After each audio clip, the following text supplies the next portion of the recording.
I'm Logan. I'm 19 years old and I'm studying to be a doctor. I'm from Texas, but now I live in New York City for college. My parents are in Dallas, where my dad works as a surgeon at a university hospital, and my mom stays home. After high school, I moved to New York and I've been on my own for about 4 months now, since July. My dad's work inspired me to study hard and get into medical school. But since coming here, I haven't had the typical college experience I hoped for. I've been focused on my studies, which is important, but I also wanted to hang out with friends and join clubs. Unfortunately, money has been tight, so I couldn't do those things. My parents pay my tuition, but I have to pay for everything else like rent and living expenses. To make ends meet, I've been doing different jobs like tutoring, working at events, and even at a bar. But it's been tough. I often have to switch between shifts at different jobs just to get by each month. Weekends are when I try to earn the most money. I never really had a day off. It was tough both mentally and physically. I get sleepy during class, and when I come home late at night, I'm too tired to study. I'm worried I might fail my classes and have to repeat the year if things keep going like this. Studying should be my top priority, but I'm struggling to focus. I felt anxious and desperate, so I called my mom for some financial help, even if it was just a little. My dad is hardly ever home because he's busy with his job, so my mom handles the finances. I thought they could help because my dad earns well, but my mom said they couldn't afford to send extra money. Many of my friends get financial help from their parents, and I wished I had that too. Despite all this, I kept working hard at my jobs. The midterms came, but I hadn't studied enough, and as I expected, I had to retake some exams. After finishing the retests in early August, my summer vacation began. I'm planning to work a lot during this long break to earn as much money as possible. Once summer is over, I'll focus more on my studies. That means cutting down on work hours, which should help my finances. To save money, I've been eating cheap foods like instant noodles, bread, and discounted meals. I also use my bike instead of paying for transportation. Growing up, I never had to worry about money, so this new life of financial struggle is unexpected and tough. Despite all this, I stay in touch with college friends through texts. Seeing their fun photos makes me realize how different our lives are, even though we go to the same university. My friends often invited me out, but I had to reluctantly decline because I didn't have the money or the time. Let's go somewhere that doesn't cost anything, I suggested. One of our classmates messaged me, "Are you sure you're okay? You always seem tired at school, and I think you're working too much." My friend was concerned about me. I've got the physical stamina, and I need to earn my living expenses. Let's meet up once school starts again, I replied. After that, I went to work at the bar as usual, but something happened shortly after. I collapsed during my shift. It was a busy Friday with lots of customers, and as I was carrying drinks, I suddenly felt dizzy. I don't remember much after that, but when I came to, I found myself in the hospital. According to the doctor, I collapsed due to exhaustion and malnutrition. I received treatment and was allowed to go home the same day. I immediately called my boss at the bar to apologize. My boss explained that after I collapsed, he had called my name, but I was too out of it to respond, so he called an ambulance. He had also contacted my parents. "You've been taking on a lot of shifts, and I relied too much on that. I'm sorry about that. I want you to rest easy for the rest of the month," my boss said.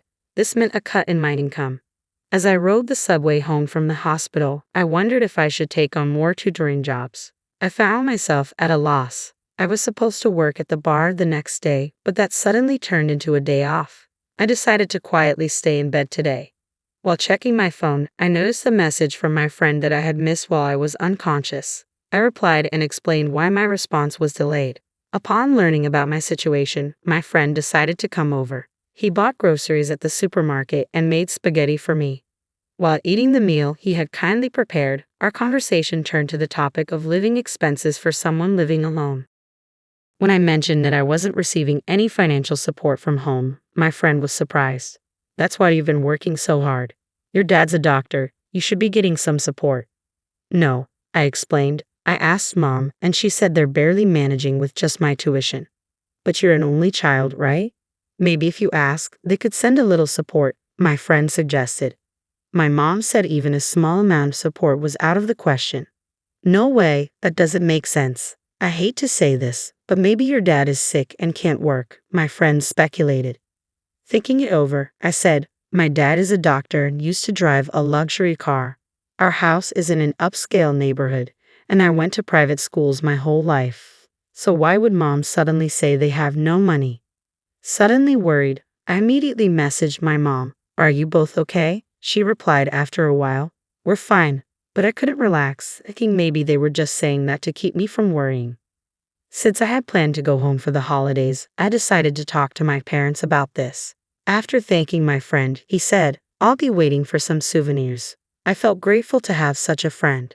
The holiday season came and I took the cheapest flight I could find back home. I could only stay for a night and a day because of my job, but I was looking forward to it. When I arrived, my parents greeted me at the door. My dad seemed surprised when he saw me. You've lost a lot of weight. Really? I hadn't noticed myself, but apparently I looked quite different. My mom was also taken aback and fell silent. For lunch, my mom had prepared things like salad, soup, and chicken wings, and for the first time in a long while, the three of us sat down to eat together. As soon as we sat down, my dad looked worried and asked, You look thinner. Are you eating properly? I told him the truth. Not really. It's been a while since I had such a luxurious meal. What do you usually eat? Cafeteria food? My dad asked. Nah, the cafeteria is too expensive for me. Is it that expensive? It's about $5 or so. My dad looked puzzled. Is the money I've been sending enough for you? Confused, I responded. Huh? I haven't been getting any money. I finally told my dad. What do you mean? So you mean to tell me you haven't received any money for the past 4 months? He asked, shocked. I haven't received any, I replied. Have you really been sending money? I had asked your mom to transfer $2,000 every month into your account, Dad said, surprised. Really? I was surprised. Mom told me that your finances were tight and that she couldn't afford to send any money. I explained. Dad looked perplexed. We have enough money. Paisley, have you been sending money to Logan properly? He asked Mom. Mom looked down silently. I was worried that maybe Dad got sick or something and couldn't work, and that's why the money wasn't coming. No, I've been working as usual, Dad assured. Really? That's a relief, I said, somewhat relieved. But then why hadn't any money been sent to me? I was baffled. Cassie, what's going on? Dad pressed Mom. Still refusing to meet our eyes, Mom remained silent. Come on, don't stay silent. Can you explain? Dad insisted. When Dad pressed her, Mom finally said quietly, I haven't sent any money. What? I haven't sent any money to Logan, she admitted. Hearing this, both my dad and I were stunned. What? Why not? Dad asked, incredulous. There are just so many expenses, Mom replied. What kind of expenses? Isn't our home mortgage already paid off? Dad questioned. Realizing she could no longer hide the truth, Mom dropped a bombshell. I've been keeping the money for myself, she confessed. I was dumbstruck. I read online that medical students can earn more than regular students with tutoring jobs, so I thought you'd be okay. I asked you to send me even just a small amount of money, but honestly, I didn't realize you were that strapped for cash, Mom explained. My mom continued in a matter-of-fact tone. There was a call from Logan's workplace recently saying you collapsed from overwork. I was also shocked to see how thin you've become. What? Logan collapsed. What happened? It seemed my dad hadn't been informed about the recent events, so I explained. You collapsed from overwork and malnutrition. Yeah, but it wasn't anything serious, I added. Paisley, why didn't you tell me? My dad asked, clearly upset. I'm sorry. I was afraid he'd find out I wasn't sending the money, my mom said without any sign of guilt. This is outrageous. Logan had to work until he collapsed because he didn't have any money, Dad exclaimed. I didn't mean any harm, my mom defended herself. What have you been using all the money for? Dad confronted her. After a brief pause, she finally spoke up. Well, actually, I have some debts. What? Those were unimaginable words coming from her, who always seemed to perfectly manage the household and even took care of the garden flowers. I thought. The money was used to pay off my debts, Mom continued. Debt? How much do you owe? Dad asked, clearly in disbelief. Mom, still looking down, said quietly, about $100,000. $100,000. I was shocked by the amount. My dad sighed deeply. Why do you have so much debt? I got into gambling, Mom confessed. Basically, I had gotten myself into gambling debts without our knowledge. Why would you even start something like that? Dad asked, holding his head in his hands. About 2 years ago, I started gambling just to kill time. I won some money and it felt really good at first. I only used small amounts, but going to the casino became a habit, and I started betting more and more. I couldn't stop, and it led to that amount. I had never gambled, so I couldn't understand why she couldn't stop. Yes, I kept trying to win back what I lost, but I ended up losing more often than winning. I even dipped into our savings, she admitted. So you've spent more than just the debt amount? Dad yelled at her. How much of our savings did you use? He demanded. About $30,000, Mom confessed. I stopped withdrawing more because I thought you would find out. She looked like she was about to cry. If you'd talked to me about it earlier, it might have been better. With that amount, you could have worked part-time and paid it back little by little, right? Dad said. I absolutely don't want to work part-time, she said emphatically. Get a grip. You racked up the debt yourself. He was visibly angry. I've been a stay-at-home mom for so long. There's no way I can work now. That's why I borrowed money from payday lenders, she confessed. I was stunned by her selfish reasoning. Then the interest piled up and the debt just grew. I got involved with various lenders, and now I can't make payments anywhere. I'm completely overwhelmed. Dad sighed again. Are you still gambling in this situation? Yes, I see no choice, Mom admitted. Then I'll pay off the debt for you, Dad said decisively. Really? Mom stood up from her chair, her face brightening with joy. I knew you would help me. She rushed towards him, looking moved. However, things didn't turn out as favorably for her. But this is your severance. Let's get a divorce, Dad said abruptly. What? I was surprised. Divorce? I will never agree to a divorce, Mom said firmly. Her face turned from joy to terror, as if she had been cast down from heaven to hell. You continued gambling even knowing Logan was struggling, right? You kept borrowing money, endangering the family, Dad pointed out. That's true, but I can't continue as a family with a wife who prioritizes gambling over her son, he insisted.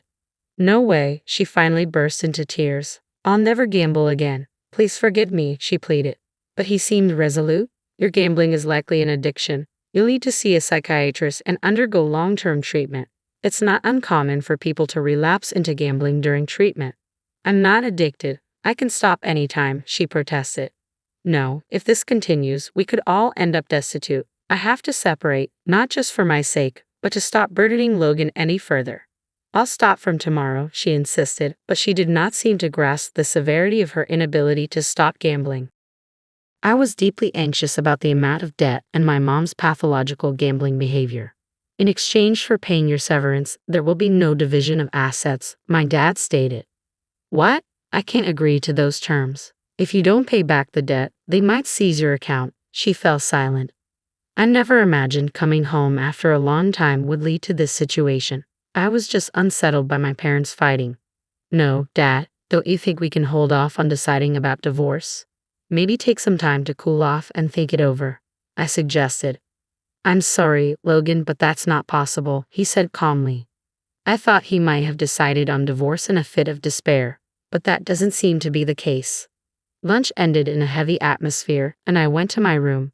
I lay down on the sofa, but I could still hear my parents arguing. It wasn't much of an argument. My mom was hysterically screaming, and my dad responded firmly. I got so fed up with college and home that I just went to sleep out of frustration. The next morning, my mom looked awful, probably from crying all night. I had planned to stay at home a bit longer, but the oppressive atmosphere made me decide to leave early.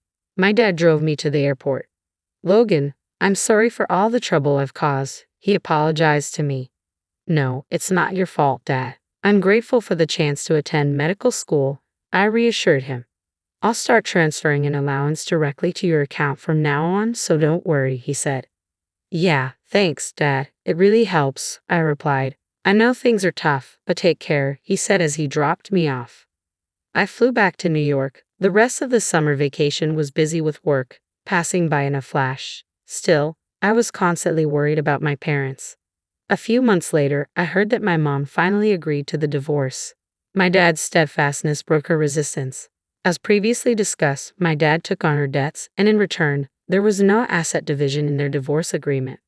I have mixed feelings about my parents getting divorced, but it's not all bad news. Now that I'm receiving an allowance from my dad, I've been able to cut back on work and focus more on my studies. I might even get to hang out with friends. I heard from my grandmother on my mother's side that despite the divorce over her gambling, my mom was back at the slot machines every day.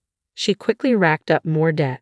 Her family couldn't afford to cover her debts, so my mom reluctantly started working part-time. She's currently attending therapy to overcome her gambling addiction. Guess what, Rosalie?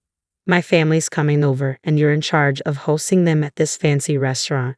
Can you handle that? Oh, and by the way, do you know how to manage money? You didn't save anything, did you? Rosalie was puzzled. What do you mean? What's mine is yours. So, this restaurant you own. It's mine too. Everything's free. That sounded crazy to Rosalie. Her husband Kyle seemed clueless, thinking he could just invite the family over and not pay. Something wasn't right. Plus, he didn't seem to get it. He was about to land himself in trouble. Kyle, we can't give everything away for free. But don't worry about the money. I know you don't have savings, and I knew you were inviting the family today. So, I already arranged for someone else to pay in advance. Stop lying. I never mentioned inviting the family, and none of them said anything about being billed. My husband insisted, gesturing toward our relatives. His parents, his brother, his wife, and a few others were chatting with a waitress nearby. He smirked and made fun of them while I struggled not to burst out laughing, my lips twitching. I've been getting ready for this day. I'll do my best to entertain them just like you want, I replied, smiling to myself as I listened to him. Our in-laws approached. Hi, Rosalie. We're here to visit today. What a lovely place this is. Everyone seems to be having a great time, they said warmly, their demeanor a sharp contrast to my husband's. Mom, Dad, thanks for coming. Rosalie's happy you're here. Today's on me, my husband said casually, even though he planned to eat for free. He lied effortlessly, not just to his parents but probably to his brother and other relatives too. He's lied before, but he's so confident he won't get caught because everyone sees him as the perfect son. Rosalie's really been excelling. She took over the restaurant from her late parents and has been running it impressively. It wasn't easy at first, but she turned things around. She's my pride and joy, he boasted to his parents, deliberately praising me, his pride and joy, to deceive them. But in reality, he barely sees me as more than a maid. As he spoke, my in-laws turned to me, nodding in approval. They've always recognized my efforts since the beginning of our marriage. Their kindness shone through their eyes. Meanwhile, my husband subtly changed his expression, silently warning me to keep quiet. Rosalie's been working hard, and Kyle's doing well too. Everything's going smoothly at Brown Trading, right? Your salary's been increasing, hasn't it? They asked. Yeah, that's correct. I'm respected at Brown Trading, and my boss has high hopes for me. I aim to lead my team through actions and results, and I'll keep up the good work, my husband replied confidently. That's our son, all right. Spending $155,000 like that isn't something just anyone can do, his parents remarked proudly, but my husband's expression darkened slightly at that moment. Today, we have 15 relatives dining with us, including my in-laws and brother-in-law's family. It's $11,000 per person, totaling $115,000. I calculated silently, knowing my husband was trying to get it all for free, unaware of the cost. When he realized it was pricier than he thought, he quickly regained composure to avoid exposing his lie. This one's on me, everyone. It's the least I can do. I just got my bonus, so no worries at all. Leave it to me, he declared, puffing up his chest as the in-laws chuckled softly. Checking the time, it was 6:00 p.m., so I guided my husband and in-laws to their reserved seats. The other relatives followed suit. Just as they were settling in, my husband shot me a creepy grin. An hour later, I approached their table in the banquet room. They were enjoying themselves, oblivious to the surroundings. Feel free to order more, everyone. It boosts restaurant sales, and Rosalie will be delighted, so go ahead, my husband encouraged, each word accompanied by a flurry of extra orders. With the banquet meals and additional orders, the bill had surpassed $20,000. Everyone assumed my husband, a corporate elite with a hefty income, was treating them. While some hesitated, my husband seemed to push them to order more. That's when I decided to set the record straight, loud enough for all to hear. Since it's Kyle's treat, I had $60,000 transferred yesterday, so everyone, please enjoy yourselves without holding back, I announced, causing a buzz of surprise among the relatives. $60,000. Classic Kyle, were words of almost admiration that flew around. While the relatives reacted like this, my husband wore a bewildered look. clueless about what was going on. I didn't miss his expression and added a line to start my counterattack. Well, the $60,000 isn't for the food. It's for alimony, actually, I stated, causing puzzled looks among the buzzing relatives. Alimony, Kyle? What's this about alimony? One of them asked. No, I don't know about any alimony. Sometimes Rosalie jokes around, so please don't mind her. Come on, Rosalie, don't upset everyone with jokes like that. My husband tried to brush it off, but he was clearly the most troubled. His face was smiling, but his eyes told a different story. The way he looked at me was terrifying. But it wasn't done. Kyle, you're the one making uncomfortable jokes here. I think it's time the family knew that, right? I said firmly, handing him a piece of paper and a bank book. As he examined them closely, his face turned pale. The alimony is for cheating. Kyle has been unfaithful. He's not the person you all think he is. He can lie and deceive people without a second thought, I revealed. The atmosphere in the banquet room shifted abruptly. The once lively chatter ceased, replaced by an eerie silence. The document I handed to my husband was the original alimony claim, and the bank book showed a record of a $60,000 transfer. Everyone's attention was fixed on my husband and me, and silence lingered for a few seconds. But it was my husband who broke it. How funny, Rosalie. That's quite something. It looks just like a real statement in a bank book. But really, this is going too far. There's no way I would cheat. It seemed like he had shifted back to his usual confident demeanor, but that confidence quickly faded, and I couldn't help but smile. What are you talking about, Kyle? You're the one who's gone too far. Not only cheating but also trying to bully me into eating for free, lying to all the relatives that it's your treat. That's too much of a joke. Correct yourself quickly, everyone. Don't take Rosalie's words to heart. Without needing to say anything, the relatives seemed unable to believe it outright, and no one spoke up. I didn't react to my husband's words either, just watching his actions closely. Gradually, he started to panic. That's when he tried to get his parents on his side. Dad, Mom, tell her to stop these senseless jokes at a time like this. Ah yes, everyone calm down and listen to me, his dad began. Rosalie isn't making any senseless jokes. She's just stating the facts. It's undeniable that Kyle has been unfaithful, and she's not threatening Rosie. He's trying to get today's meal for free too. What are you two even saying? Are you taking what Rosie said seriously?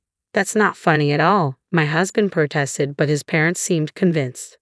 The only thing that's not funny is this situation. We've come here knowing everything to confront you, I declared. Yes, I had already confessed everything to my in-laws, revealing how my husband uses his outward kindness to play the dutiful son while behind the scenes, he's up to no good. Even as we waited for our reservation time, he tried to deceive his parents, but they saw through his lies. Enough. I would never deceive everyone.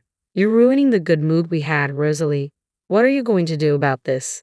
My disclosure and having the in-laws on my side were completely unexpected for him. He visibly started to lose his composure, standing up and glaring at me intensely, as if he might lunge at me any moment. Come on, brother, calm down. Let's sit down and talk this over calmly. Nicholas, you believe me, right? Interjected his brother, my brother-in-law Nicholas, cutting through my husband's angry shouts. Nicholas, busy with his own job, was attending today with his wife Yasmin. I knew Nicholas and my husband had been close since before I started dating him, and he is as gentle and consistently smiling as the in-laws. However, Nicholas's next action would utterly defeat my husband. He pulled a thick envelope out of his bag and handed it to my husband, saying, You believe me, right, brother? How can I believe you when you've been cheating with my wife, Nicholas?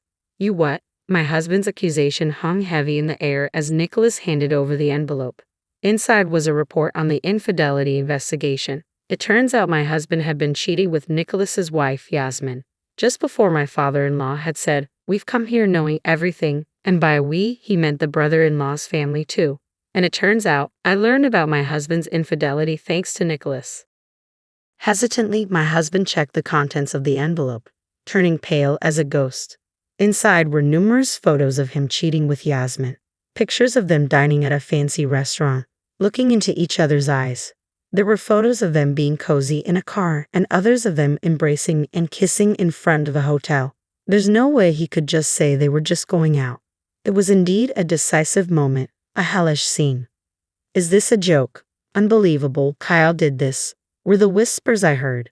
The relatives around us were in turmoil, and the banquet hall buzzed in a whole different way.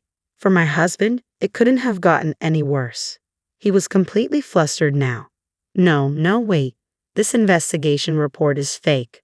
The photos must be doctored because I haven't cheated with Yasmin. We didn't cheat, right? He pleaded, trying to enlist Yasmin's support in his last-ditch effort. Immediately after Yasmin, now the center of attention, bowed deeply to the floor in full prostration.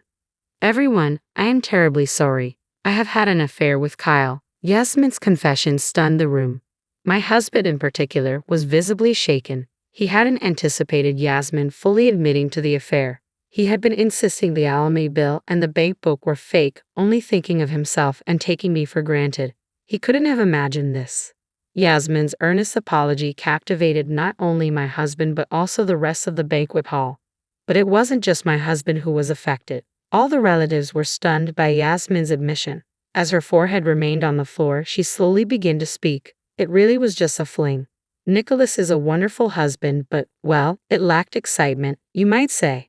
Just doing housework and waiting at home for Nicholas to return, I started to feel like my life would forever be the same. And suddenly, I got bored. When I approached Kyle, he was happy to go along. Everyone listened in silence to Yasmin's voice, mixed with regret and reflection. As she raised her head and revealed more truths, I tried to end it immediately, knowing it was wrong. But Kyle got serious about it. He threatened to expose everything if I tried to break it off. I know it sounds like an excuse now, but I am truly sorry. Yasmin's confession left the relatives staring in disbelief at such a lack of morals. Yasmin had initiated the affair, and though she was threatened, it's hard to completely sympathize with her. But she came here today to admit her mistakes and apologize, which is somewhat redeemable. However, my husband tried to escape by lying and making excuses, unaware that he was just tightening the noose around his own neck. He really is a fool, brother. It's all useless. Rosalie, and our parents know everything. I'm going to demand alimony from you, and you're going to pay Nicholas. When did you realize? You didn't even do an investigation. You must have been sure, right? Yes, I heard it from someone I truly despise, you brother. Right, Rosalie? That's right. It wasn't just Yasmin. He had his hands on other women too. What, Rosalie? How much do you know? Just give me a break already. Too bad, Kyle. I know everything, and if anyone should be asking for mercy, it's us. I never thought you'd even make a move on an employee at a restaurant. I continued, then called a woman into the banquet hall. This woman was the waitress who had been talking with the in-laws, Nicholas, Yasmin, and several other relatives while they waited for their reservation time. Turns out, while having an affair with Yasmin, my husband had also been making advances towards this waitress. She had also attended the same school with me back in our student days. Before even consulting Rosalie, who was the restaurant owner, she came to me. Kyle had threatened to destroy your family if you spilled the beans to Rosalie. You're really horrible. I've said it before, but we know everything, brother. All you can do now is admit your guilt and apologize, just like Yasmin did. Kyle, let me ask you something. Why would you deceive Rosalie to carry on with your affairs? From what we can see, Rosalie has been nothing but supportive. She's been managing the restaurant that she inherited from her parents and taking care of home as well. What does she ever do to you? Under the cold stares, my husband flinched at his father-in-law's question. I thought there was no valid excuse for infidelity, but if I had been unconsciously pushing him into a corner, I wanted to reflect on myself too. Awaiting his response, what he said next was shocking. I married Rosalie because I felt sorry for her. Before our marriage, she was struggling to turn the restaurant around with both parents gone. I was the only one she could rely on. I couldn't live without that feeling of superiority. And then what? Rosalie managed to turn it around. The restaurant became popular, and suddenly I found it boring. That's why I thought of dumping her, my husband said, smirking as if he had nothing to lose. Despite already knowing his true nature, a deep disgust welled up from within. It seemed he viewed everyone but himself as mere tools. The cold stares from the relatives quickly turned to pity. A feeling of superiority felt good, got bored, and decided to dump her. Kyle, do you realize what you're saying? You're successful in your big company because Rosalie supported you. Don't you have any gratitude? No, you're wrong. I succeeded because of my own skills. Besides, isn't it normal for a wife to support her husband? Does a mother serve a father expecting gratitude? No, right? Rosalie served me because she loved me. It's presumptuous to expect gratitude for that, my husband argued. Enough, Kyle. I find you repulsive. We are cutting ties with you, but we will watch you until you take responsibility. Be prepared. Fine, cut ties or whatever. I have a stable job. I can live on my own. In fact, it's a relief, right, Rosalie? You can enjoy life more without me around. I'll pay whatever alimony or anything else, so don't worry. My husband laughed, seemingly without a care. Looking at him, I thought again, he doesn't understand anything, knows nothing at all. Really? You can pay alimony. Aren't you about to be sued by your company, Kyle? A lawsuit for damages isn't cheap, you know, I retorted. What? The company's suing me? That's ridiculous. You were bragging today, weren't you, that you're respected at Brown Trading, that your boss has high expectations, that you lead your subordinates with actions and results. But it was all lies. In reality, you've been threatening your subordinates and embezzling company money. What? I would never do something like that. I rose through the ranks on my own merit. Don't talk nonsense when you know nothing, my husband protested. What you don't know, Kyle, is that all the subordinates you threatened have come forward. The company has been aware of the issue for a while. But you don't have to believe me, I'm just stating facts. It'll be interesting to see how far you fall. I explained to him in a calm tone, trying to make him understand. And the color drained from his face. If he really had no idea, he could have laughed it off. But the truth is, he was misbehaving at work too, so denying it was impossible. Seeing the realization dawn on him, he quickly turned, pleading, Rosalie, you're right. I knew nothing. I'd only said those things because I wanted to leave. Please continue to support me if we divorce now. I stopped him right there. Don't say anything more. The relatives are about to tear you apart, Kyle. It's too late for anything now, and it doesn't matter whether you knew or didn't know. No one will help you, and you'll get your wish to live alone. Oh, and by the way, make sure you pay for today's bill. It was your treat, wasn't it? The moment I said this, Kyle collapsed to his knees. No one reached out to help him. Today, after threatening me, deceiving the relatives to get a free meal, he finds himself unable to get off scot-free. Afterwards, I filed for divorce, and Kyle was sued by his company. Kyle ended up incurring a significant amount of debt.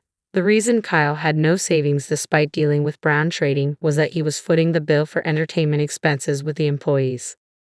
However, this entertainment was merely a pretext. In reality, Kyle was just squandering money at nightclubs.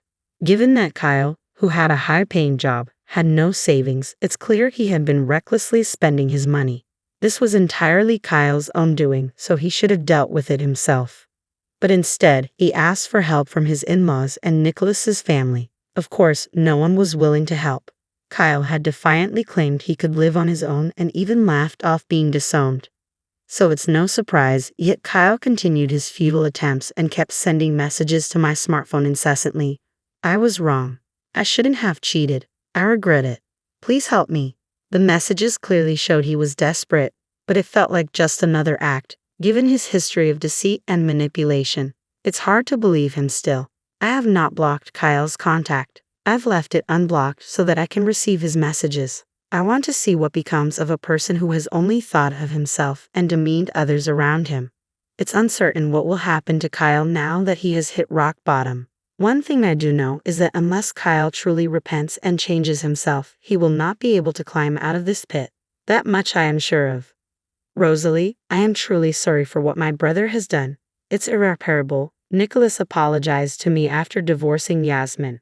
The in-laws who came with him also deeply bowed their heads. I am a failure as a parent. I can't believe I didn't see my son's true nature sooner. If only I had realized earlier, this wouldn't have happened. Kyle took advantage of your kindness, Rosalie, and did whatever he wanted. It was our responsibility to stop him. You all don't need to apologize. If anything, I am grateful. I had no one else to rely on, no parents or relatives. So thank you for always being on my side. From the beginning of our marriage, the in-laws and Nicholas had been my allies. That I was able to turn around the inherited restaurant was possible only with their support. They are genuinely kind and always smiling. They showed such fury on my behalf that was incredibly comforting to me, who is utterly alone. I will never forget this warmth for as long as I live. This time, let your brother have a baby. You can have another one later. I told my parents I was pregnant. Then my mom said something shocking. Zach and his wife Rosie, who can't have kids, want us to give them our baby for adoption. My parents always favored Zach and ignored me. The happy future I imagined with my first baby turned into sadness. I'm Olivia. I've been married to Walt for 3 years.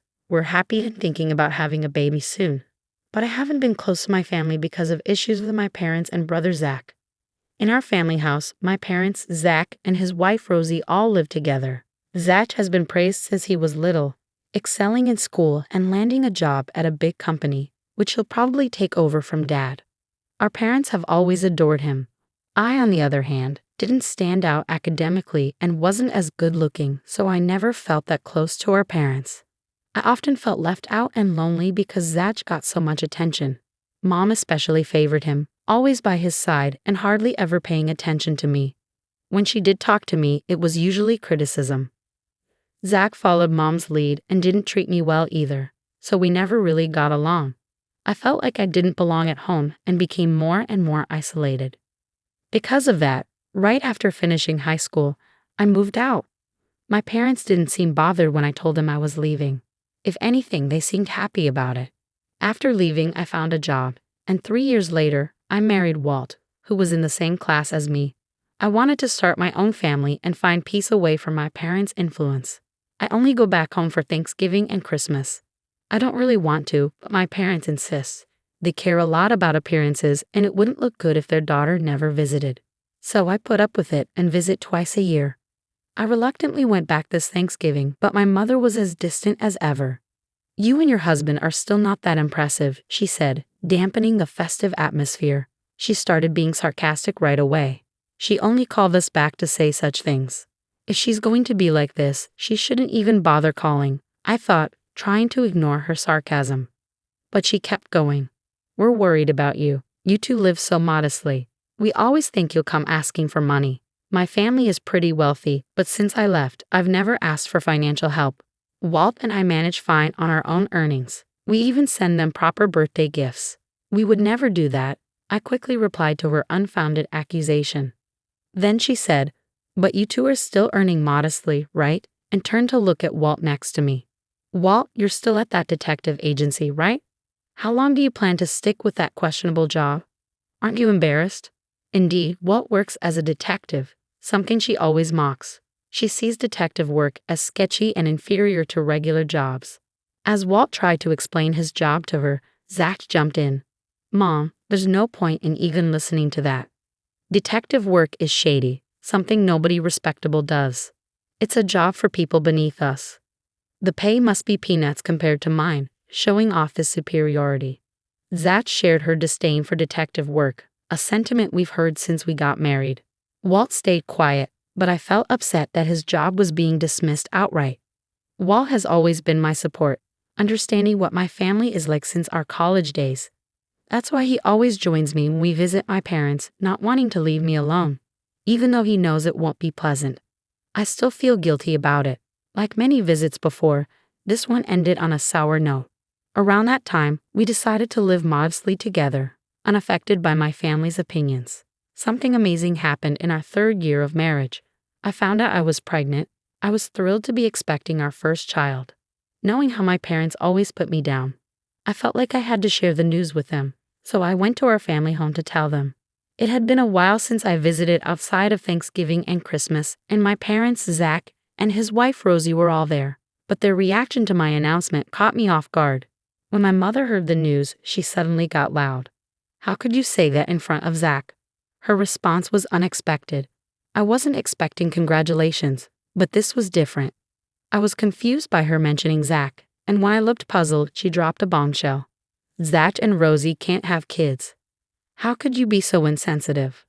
I had no clue they were dealing with infertility. Shocked by her words, I glanced at them. Zach seemed uncomfortable, and Rosie looked down sadly. "You're having a baby before Zach. If it wasn't for Rosie, this wouldn't be happening." My mother sighed dramatically, looking between Rosie and me. Seeing this, Zach stepped in. "Rosie already feels bad enough. Don't be too hard on her, Mom." I was surprised to hear him defend Rosie. From what I knew from my visits, Zach wasn't usually that supportive of her. "You're really kind, Zach." Then Zach said something that made me pause. "Rosie, if it weren't for being married to Zach, you would have been divorced by now." My mother shot Rosie a glare. Maybe despite everything, Zach does care about his wife. As I watched Zach calm our mother down, I thought about what had just happened. Well, I shared my news, so I should head home, I said, feeling the tension rise because of my announcement. But then my mother said something unbelievable. Give your baby to Zach. I couldn't believe what I was hearing. Give my baby to Zach. Why should I? I can have another baby if I want to. Just because Rosie can't have children doesn't mean I should give mine away. That's unfair and ridiculous. When I refused, my mother argued, this is our first grandchild. It should be raised by us. Zach will take over the company, so we should raise the baby. Her words made me furious. She was planning to take my unborn child just to ensure a successor for our father's company. She talked about adoption like she had it all planned out, but I was too angry to listen.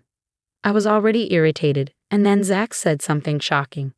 Well, since Rosie can't have kids, it's good for her that you got pregnant. You're finally doing something for the family. I couldn't believe it, but Zach seemed to agree with my mom. Even Dad, who usually stays quiet, nodded along. It felt like the whole family was claiming my baby as their own. I couldn't believe how casually Zach spoke to his own wife like that, acting like it was no big deal. I realized there was no point in arguing further, so I left right away. All they said was, give us an answer next time you come, and didn't even come to say goodbye. Rosie, who must have been hurt, silently watched me leave. Even after I got home, I couldn't shake off my anger. Instead of celebrating my pregnancy, they made this unreasonable demand. I felt gloomy thinking about the future. They probably keep pushing for adoption even after the baby was born. When I told Walt what happened after he got back from work, he was shocked too. Even he couldn't find the words to respond. He knows my family, but this was beyond belief. A few days later, we were surprised by an unexpected visitor at home. What brings you here all of a sudden? It's rare to see you alone, I said to Rosie. She looked tired, with dull skin and messy hair. Tears filled her eyes as she looked at us. Olivia, I'm really sorry about what happened the other day, she said, referring to when I announced my pregnancy. It wasn't her fault, but she seemed burdened by the unreasonable demands my family had made. Then she said she had something important to discuss. What is it? I asked, inviting her in to talk. What she told me was shocking, and my anger flared up again. Trying to stay calm, she shared a significant truth with me. Walt had been quietly listening to our conversation and then chimed in with something equally astonishing and infuriating. Rosie's tears started again as she listened to Walt. With this new information from both of them, I made a decision. I vowed to myself to hold my parents and Zach accountable, to settle past grievances and seek justice. 3 months later, with my belly starting to show, Walt and I visited my family home. My parents, Zach and Rosie, were there. Without even a greeting, my mother asked, "You've decided to give the baby to Zach, right?" It seemed like she couldn't think of anything else. As I said before, that's not happening. I replied, but my parents glared at me as if they couldn't accept it. No matter what you say, we're taking that baby. Stop being stubborn, my mother said, clearly angered by my refusal. Zach and my father just watched, not intervening. No matter how much you insist, I'll never give the baby away. But I came here today to show you something. Is that okay, Rosie? I asked, looking at Rosie, who nodded silently. Rosie intends to divorce Zach, and this is why. I pulled out some photos from an envelope I had brought. That was the reason for my visit today. Zach was speechless as he looked at the photos. They clearly showed him kissing another woman and entering a hotel. Undeniable proof of his infidelity. Shocked to have been caught, he muttered. Who took these photos? Our parents, standing next to Zach, looked bewildered, their gaze shifting between him and me. They probably had no idea about his affair. It was Walt who took these, I said. Walt, who had been silently observing, explained how he had come across the photos. As a detective, he had seen Zach with another woman while working on a case. Out of curiosity, he investigated further and found out about Zach's affair. The decisive moment was captured in those photos, as Zach thought he had cleverly hidden his affair. He was stunned and speechless. Adultery is grounds for divorce. You need to compensate Rosie properly, I said, breaking the tense silence. But Zach, instead of apologizing, blamed Rosie for his actions. Yeah, it's your fault, Rosie. You're so incompetent. I'm just having a little fun outside, he said, with our mother backing him up, trying to shift the blame away from Zach. Seeing Rosie treated like I once was made me feel terribly sorry for her. So I decided to confront my family to save both of us. I pushed them further by pointing out Zach's faults. Zach, you mocked Walt, but a professional detective's skills are extraordinary. Evidence kept piling up as soon as he started investigating. And we found out something shocking about your mistress, I said, watching my parents tense up, wondering what would come next. The woman you're seeing seems to be the daughter of a mafia boss, I revealed, watching Zach freeze in shock. He must not have known that. My mother screamed. What? Is that true? Upon hearing the revelation, she collapsed to the ground, covering her face, while my father looked terrified. Zach, you were pretending to be single, right? I asked, and Zach started to panic. No, I didn't know either. Our parents, who had been so authoritative just moments ago, were now completely bewildered by this unexpected revelation. Then Rosie spoke up amidst the confusion. You didn't just deceive your mistress, did you? Her words brought tension back into the room. She repeated what she had told me during her visit. You're infertile, aren't you? Zach's face betrayed a look of realization. Our parents stared at him in shock. They had blamed Rosie for their infertility issues, but the truth was it was Zach himself. Did you know, Rosie? That was all he could manage to say. Our stunned parents struggled to find their next words, visibly shaken by the revelation. Rosie delivered the final blow. I found out accidentally while cleaning the room. She had stumbled upon his infertility diagnosis hidden in his desk drawer. Unable to admit it to his loving parents, Zach had kept this fact a secret and blamed Rosie for their infertility. Believing his words, our parents had unfairly blamed Rosie. His protective comments about Rosie when I announced my pregnancy were probably driven by his guilt over the issue. Blamed for something she had no control over, Rosie suffered every day. As the conversation turned to the topic of taking my child, Rosie spoke with a calm, unchanged expression. Meanwhile, my parents, just learning the shocking truth, were in a panic. To think Zach will never have a child, that's just, my mother began, despairing at the thought of not having a grandchild. But then she turned her hysterical anger towards him. You knew it was your fault, yet you blamed your wife.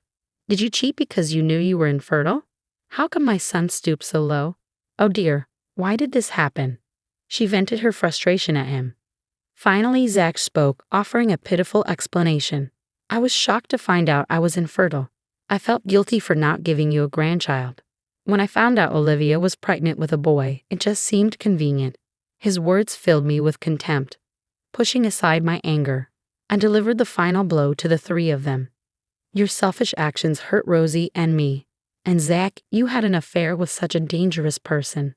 Mom and Dad, you'll have to face the consequences of your actions. You've hurt so many people, now it's time to face the music. My words prompted them to apologize, their earlier bravado gone. Where did that confidence go when you asked me to give up my son? I looked at them with disdain, feeling as though I was looking at garbage. Beside me, Rosie remained silent, her gaze fixed ahead, silently conveying the depth of her sorrow. Tough times lay ahead for Zach and my parents. When the father of Zach's mistress discovered the affair, they were summoned and forced to apologize repeatedly. Despite ending the affair, Zach had to pay a hefty compensation for deceiving the woman. The amount was staggering, teaching them the harsh consequences of getting involved with such people. As a result, our family home descended into chaos. My father had to step down as company president due to the public scandal, and my mother became isolated, shunned by the neighbors, and withdrawing into herself. Their relationship became hostile, constantly arguing over Zach's actions. Zach lost his job after the scandal reached his company, and to add to his troubles, his divorce with Rosie was finalized. Struggling with unemployment and financial burdens, Zach found himself trapped in a cycle of relentless work. Around the time Rosie successfully left the family home, I gave birth to a healthy baby boy. Both the baby and I were in good health, and I reveled in the joy of welcoming new life. Our family of three embarked on happy days together. Eventually, Walt and I made the decision to sever all ties with my family. Although I have been torn about cutting off contact with my parents and brother, that incident made me realize it was the best decision for my son's well-being. Despite their absence, I have found solace and love in my irreplaceable family. From now on, I choose to cherish only my precious family. Hi, I'm a lady who works as a cook. I recently got married, and I'm really enjoying being a newlywed. I usually keep my past to myself and don't talk much about it. I don't have many friends, but I tell people I grew up like any other kid, even though it wasn't that simple. I had a tough childhood, but I was lucky to have my grandpa who loved me a lot. He was like my only family because I didn't have parents around. My grandpa worked hard, sometimes at construction sites or collecting and selling things like paper or fruits and veggies. I don't have baby photos because we couldn't afford them, but when I turned 6, my grandpa made sure I had a picture taken every year on my birthday to capture my growth. I didn't go to kindergarten, but my grandpa taught me basics like the alphabet and numbers. My grandpa didn't have much money, but he was well respected in our neighborhood. The neighbors would pitch in to help take care of me because they knew my grandpa was working hard to raise me. This meant I got to have warm meals and play with the older kids in the neighborhood, who taught me a lot of things. When my grandpa finished work, he'd come get me.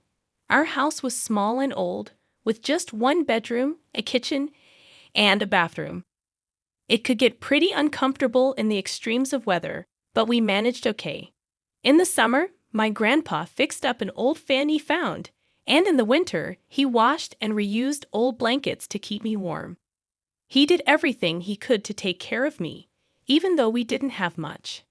Our neighbors were also struggling, but they still helped us a lot. They came to school with me on my first day, took turns attending parent-teacher meetings at my grandpa's request, and even packed food for my school trips as a way to say thank you for his hard work.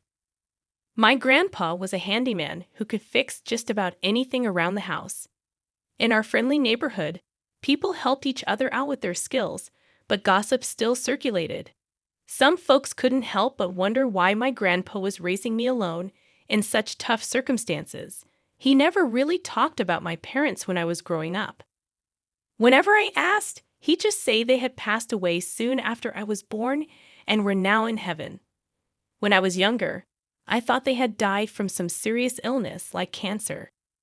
But as I got older, I started hearing different stories, mainly from the women in the neighborhood. They'd whisper about how my grandpa had never been married and how nobody had ever seen my mom or dad. It was confusing because my grandpa had always told me they were my real parents. And if I had parents, shouldn't I have had a grandma too? It didn't add up. As I listened to her, I realized something strange. We didn't have any family photos of my parents, not even one of my grandma.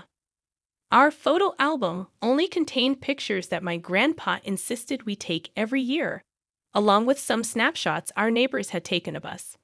When I reached middle school and started going through puberty, I began to rebel a bit, questioning my identity more and more. Living only with my grandpa made it even harder. I had so many questions about my parents, and by 9th grade, I couldn't hold them in any longer. I sat my grandpa down and bombarded him with questions, desperate for answers about where my mom and dad were, whether they were alive or dead, and why there were no photos of them or my grandma. I felt like I was interrogating him like a criminal, but I needed to know. As I got emotional and started crying, my grandpa just held me close and reassured me. He explained that my parents couldn't raise me, so they left me with him when I was a baby, hoping to come back for me someday. He showed me a small bracelet they had left behind, saying it was with me when I was born in the hospital. Seeing that bracelet, some of my curiosity eased. Even though I learned that my parents had abandoned me, knowing that my grandpa loved me and raised me with care was enough. From that day on, I started to find some peace within myself. I began to see a way out of the challenges of puberty.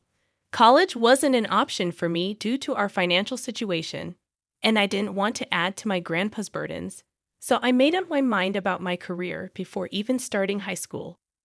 "Grandpa," I said, "I want to be a cook." I planned to take career classes during my senior year, earn my cooking license, and find a job right after graduation. My grandpa asked if I was sure I didn't want to go to college, offering to do whatever it took to save up for tuition. I reassured him that cooking was my passion and that I wanted to set things up so he wouldn't feel guilty about it. True to my word, once I reached my senior year of high school, I dove into cooking classes and earned several licenses. I secured a job a month before graduation and received my first paycheck just a week after. With it, I bought some steak to celebrate, though I couldn't afford to dine out. Back home, I surprised my grandpa with the steak and handed him an envelope containing some of my earnings. "This is for you, Grandpa," I said. "It's what's left after buying the steaks." My grandpa was speechless. "Patty," he finally said, "I can't accept this. You worked hard for this money. You should use it for yourself. I can't possibly take it." He insisted, pushing the envelope back toward me. "Grandpa, if you don't take it, I'll leave home. Why should you be the only one doing things for me? I really wanted to give you this money," I threatened, feeling a surge of frustration. Eventually, my grandpa relented, tears welling up as he accepted the envelope. He tucked it into a book he enjoyed reading. Sharing that steak meal in the place I'd always called home felt incredibly special. For the first time in my life, I felt proud to do something for my grandpa. We chatted happily as we ate, until a knock interrupted us. Who could be knocking at this hour? My grandpa wondered aloud as I went to answer the door. To our surprise, 2 police officers stood there. "Is Richard O'Leary here?" they asked, and I confirmed that he was my grandpa. "And you must be Patty Rowland?" they inquired, and I affirmed that too. "Both of you need to come with us to the police station," they stated matter-of-factly. When I asked why, they informed us, "Mr. O'Leary is being accused of kidnapping a child. You both need to come with us." I was stunned. Kidnapping? I couldn't fathom why my grandpa was being accused of such a heinous crime. I protested that he wasn't that kind of person, but the police insisted we accompany them. That night, my grandpa and I found ourselves in a police car headed to the station. Despite the gravity of the situation, my grandpa remained oddly calm. We waited in a designated area until eventually the police returned with some other individuals accompanying them. A woman in her 50s entered the room, accompanied by a couple holding hands. She approached us, pointing accusingly at my grandpa. "That's him. He's the one who kidnapped the president's daughter." She exclaimed loudly. Shocked and confused, I demanded answers. "What do you mean? Who did my grandpa supposedly kidnap?" I shouted back at her. The police intervened, trying to calm both the woman and me down. Behind the shouting woman, the couple stepped forward, and the woman addressed me with tears in her eyes. "Are you Patty?" she asked, and I awkwardly nodded in response. Suddenly, she embraced me and burst into tears. "Patty, it's Mom. I'm your mother." Her words hit me like a bolt from the blue. I was stunned and bewildered, but my grandpa's composed demeanor added to my confusion. He stood up calmly and addressed her. "So, you've finally returned. Only now. Are you okay?" The woman in her 50s scoffed, accusing my grandpa of kidnapping. I vehemently protested his innocence, while the couple watched on, clearly perplexed. The woman in her 50s went on to explain that a couple had visited her orphanage, claiming they had left their baby there and had now returned to reclaim their child. They left behind a letter stating their intention to return for the child, along with hospital paperwork. I was about 3 or 4 at the time. However, despite searching through records and adoption papers, we found nothing about the child. Then, a distant memory surfaced. There was a child who went missing years ago, causing a major commotion. Despite reporting to the police and filing missing child reports, she was never found. I recalled an old man who used to work at the orphanage abruptly quitting around that time. He had been overly attentive to the children, and I had considered firing him before he vanished. Could he have been involved in kidnapping a child from the orphanage, leaving behind a distraught woman? We underwent DNA testing as my grandpa calmly observed the couple. He asked the police, "Are they truly Patty's parents?"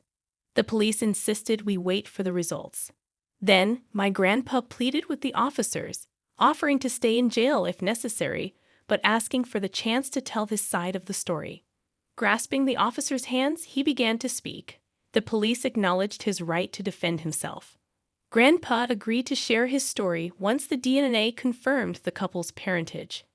Reluctantly, the police consulted the couple, who agreed to the arrangement if it meant hearing the truth. While awaiting the DNA results, my grandpa remained at home under recognizance, and I continued my routine, going to and from work. 2 days later, the DNA results came in, showing a 99.99% match. After 20 years, I finally met my parents. Hearing the news, I was overcome with a strange mix of emotions. Tears streamed down my face uncontrollably, but my parents embraced me, soothing my sobs. The orphanage director glared at my grandpa with fury, as if she could kill him on the spot. "Now you must arrest this old man for kidnapping. Were you planning to ruin my establishment?" She raged, her anger palpable. True to his word, my grandpa began his tale, producing a stack of papers from home and presenting them to the police one by one. "It's true that I worked as a janitor at the orphanage, not far from where I live now," he began. "One morning, I arrived early to find a young child sleeping outside the orphanage, curled up in a ball. I assumed she had been abandoned by her parents. Concerned for her well-being, I tried to bring her inside, but she woke up and, with her black eyes, called me Grandpa." Grandpa continued, explaining how the child handed him a bag containing a doll, paperwork, and a letter promising to return for their daughter. "I took her into the orphanage, where she began to live," he recounted. "While cleaning, I often saw the child, but she always seemed to have a dark expression. It wasn't until about a month later that I discovered the reason. The woman was abusing her, especially when the orphanage faced financial strain due to overcrowding. Another child had arrived, and she took out her frustration on this poor girl." Grandpa described how the child was forced to do arduous chores, her hands red and bleeding from the harsh treatment. "I confronted the director multiple times, urging her to stop mistreating the child," he continued. "But instead of listening, she fired me. As I was leaving, I couldn't bear to see the child so unhappy. That's why I did what I did," my grandpa explained, his voice tinged with remorse. He recounted how he had taken me in after witnessing the neglect and abuse I suffered under the orphanage director's care. "The director didn't even bother to read the documents in the bag," he continued, "neglecting her duties and subjecting me to abuse.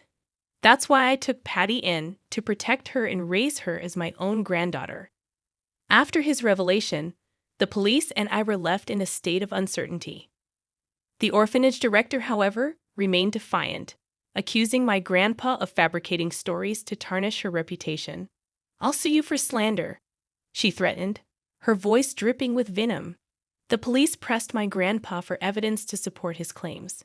With confidence, he mentioned a former employee, Mrs. Cumberland, who could attest to the abuse. While we awaited Mrs. Cumberland's testimony, I was speechless, grappling with the truth unfolding before me. In the late afternoon, Mrs. Cumberland arrived at the police station, armed with photographs she had taken of my injured hands and other signs of abuse. My parents, upon seeing the evidence, were overcome with emotion. The undeniable proof left the orphanage director cornered, and my parents wasted no time in announcing their intention to sue her for her crimes. Despite her pleas for forgiveness, she was arrested and charged with child abuse. That night, my grandpa and I returned home, the weight of the day's revelations heavy on our minds. From my parents, I learned the heartbreaking truth. They had left me at the orphanage due to financial hardship, hoping to reclaim me once they were stable. When they finally returned, they discovered I was missing and unregistered. Only recently did they learn of the possibility that my grandpa had taken me in. Although their actions couldn't be excused, my parents found solace in the fact that they had finally found me after years of searching. They faced repercussions for abandoning me, but now they sought to alleviate their guilt. I harbored no resentment toward my parents. I was simply eager and anxious to finally meet them.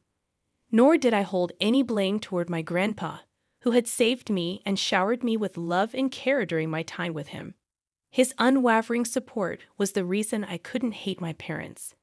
I assured them that I understood their circumstances and expressed gratitude for their efforts to find me.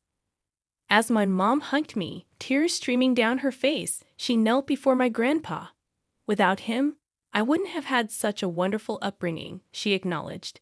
Despite his protests, my parents insisted on taking care of him and urged us to live together as one family. Eventually, we moved in with my parents, but the adjustment wasn't easy, as we had spent more time apart than together. Eventually, my parents arranged for a separate house for my grandpa and me next to theirs, allowing us to live comfortably while still being close to family. After work, we would gather for dinner and watch TV together, just like any other family.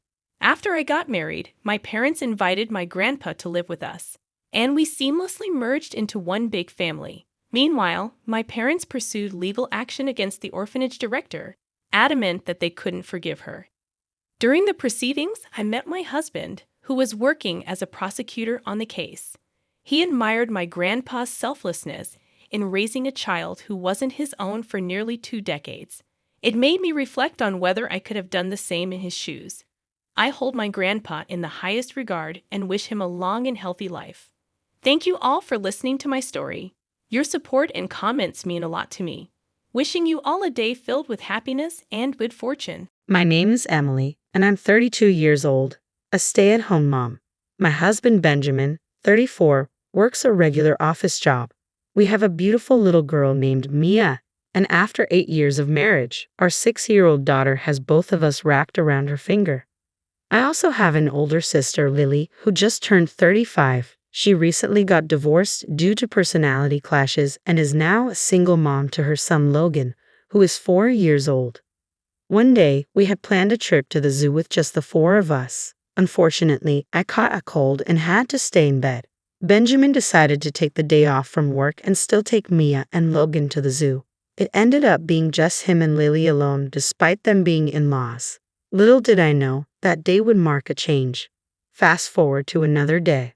I was walking down the shopping street on my way home from the grocery store when I glimpsed Benjamin and Lily in a cafe by chance. I was puzzled but had to pick up Mia from after-school care soon, so I headed home without dwelling on it.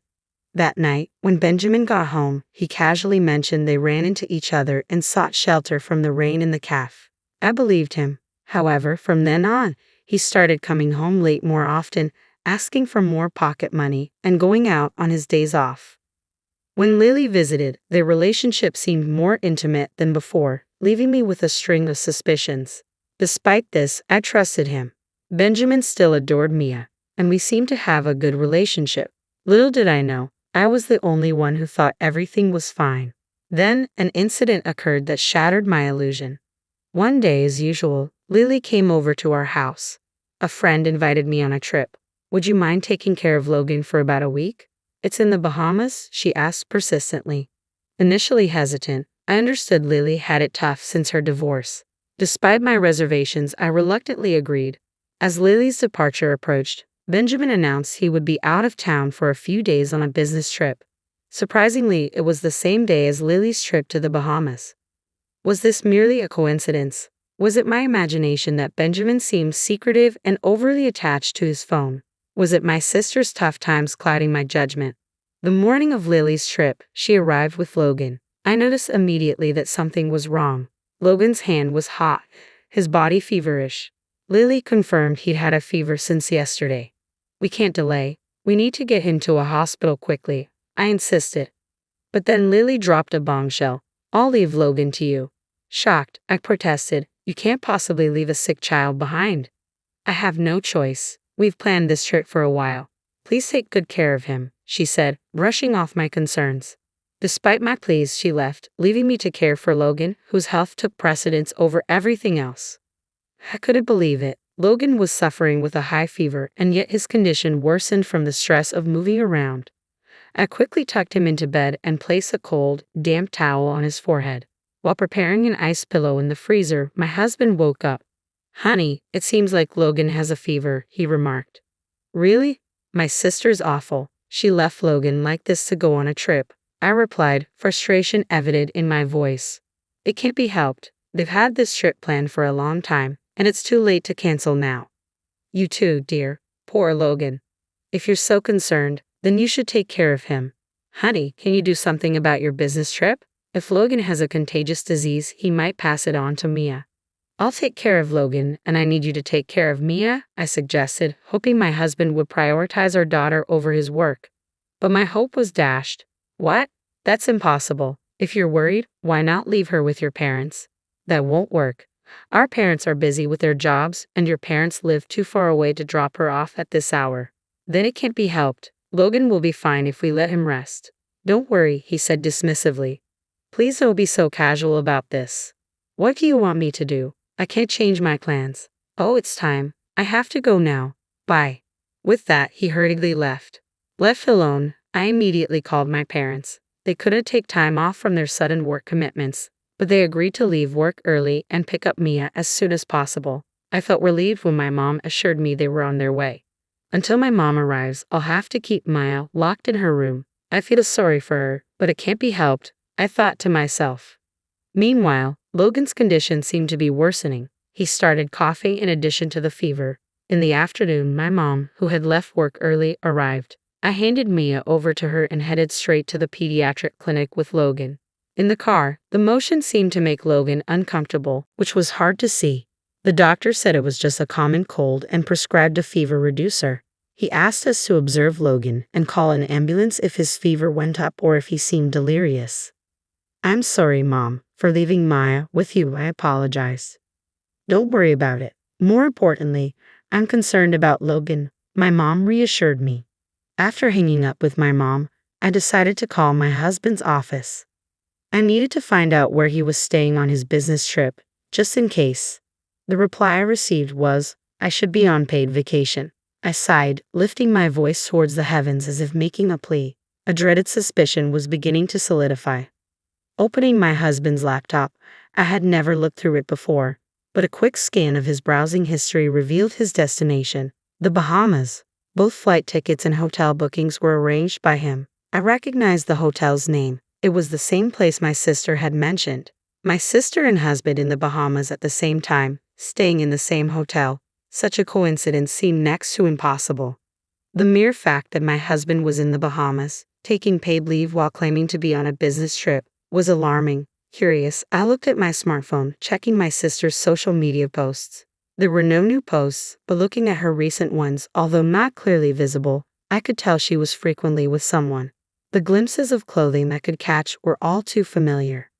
What changed my suspicion into certainty was a photo where the wristwatch of the man she was with was visible, a watch I had given my husband. Though not expensive, it was from a unique manufacturer, making the odds that another man dressed like my husband, wearing the same watch, would appear in my sister's photo infinitesimally small.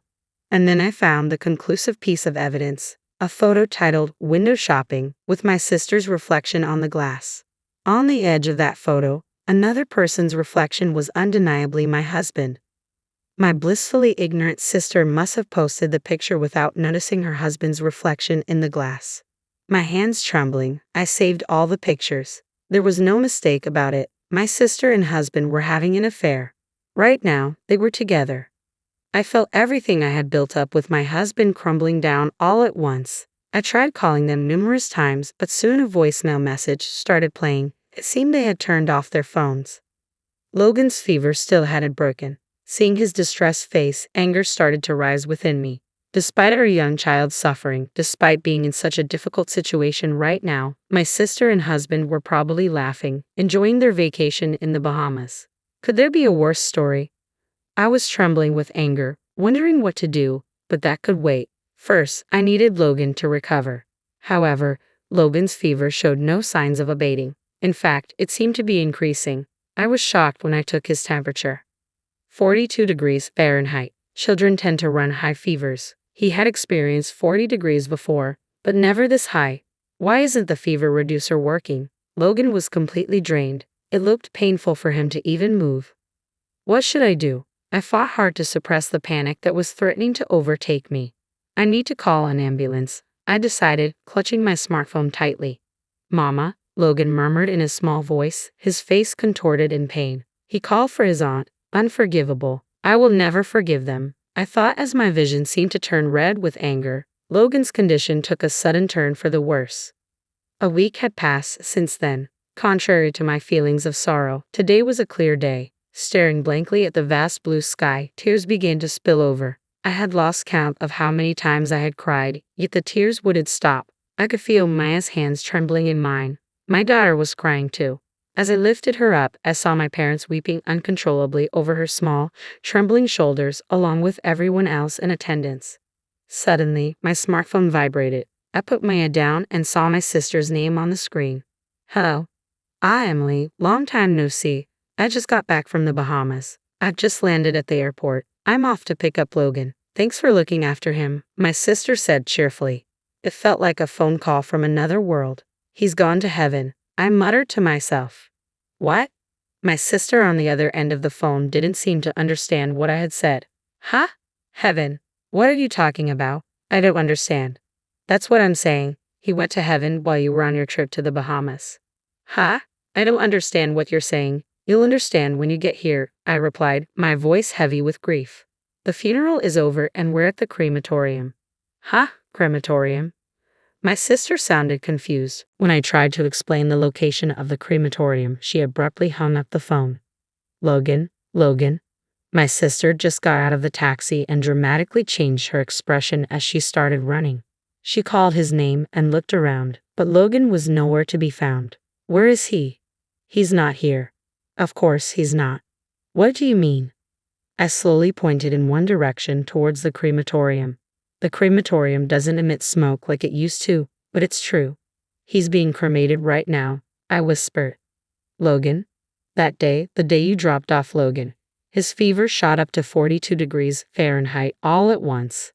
42 degrees Fahrenheit. The antipyretic we got from the pediatrician had no effect.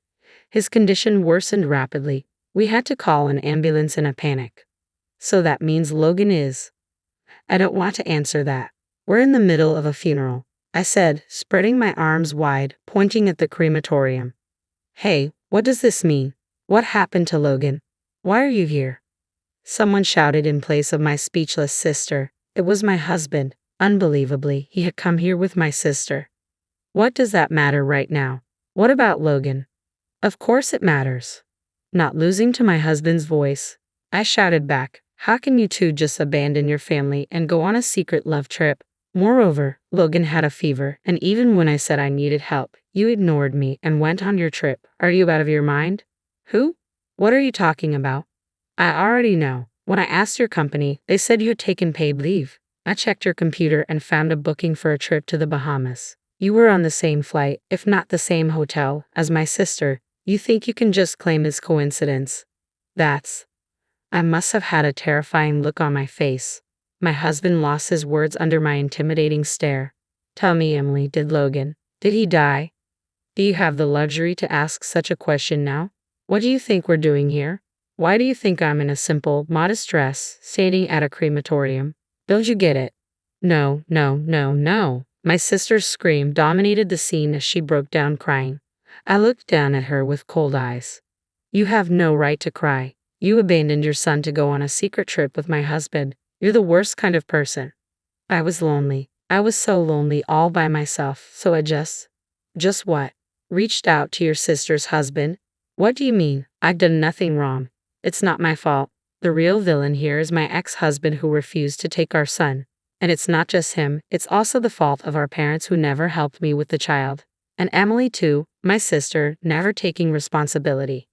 I didn't choose to have a child. I didn't choose to be a single mother. I wanted him to take our son if we were going to get divorced, but he refused. I've been struggling alone because of that.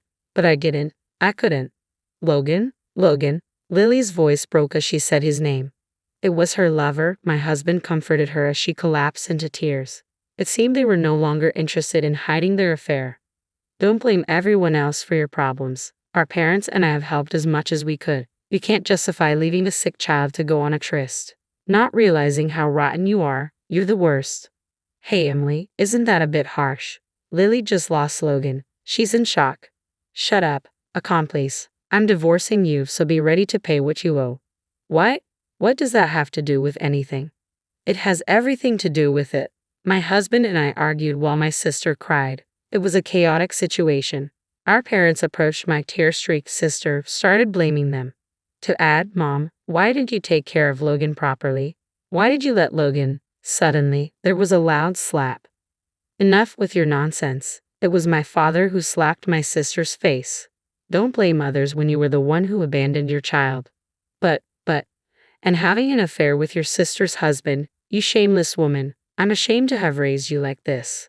My sister cried even louder at her father's words. I wanted to punch my husband too. I was glaring at him when, Mommy, I heard a little boy's voice. My sister quickly turned around. There. What? Logan? My sister ran towards them, but the man quickly moved Logan out of her reach. Hey, what are you doing, Andrew? The man holding Logan was Andrew, my sister's ex-husband. He was the one who divorced my sister, citing irreconcilable differences. What are you doing leaving Logan like that? He's my son too. I complied with the court's decision that it's better for a mother to have custody, even though you insisted on not giving me parental rights. But you wouldn't let me see him, no matter how many times I asked. My worry proved justified. You're not fit to be Logan's mother. Just shut up. You should just pay the child support. I'd pay any amount for Logan, but you left him without care. You don't even know how critical his condition was, and you're out on your affair trip. That day, when Logan's condition deteriorated, I panicked and called an ambulance. When we got to the hospital and while he was being treated, I called her parents and Andrew, Logan's father. He was surprised when I told them my sister was on a trip with my husband. After that, Logan, who was discharged from the hospital in good health, was resting at Andrew's and his parents' house. Wait a minute, you're saying Logan's okay? Then whose? My husband asked, puzzled, staring at the crematorium. It's her grandmother. Our grandmother. Mother to me and my sister, and great-grandmother to Maya and Logan, I replied. She was in her advanced years and bedridden, living in a nursing facility.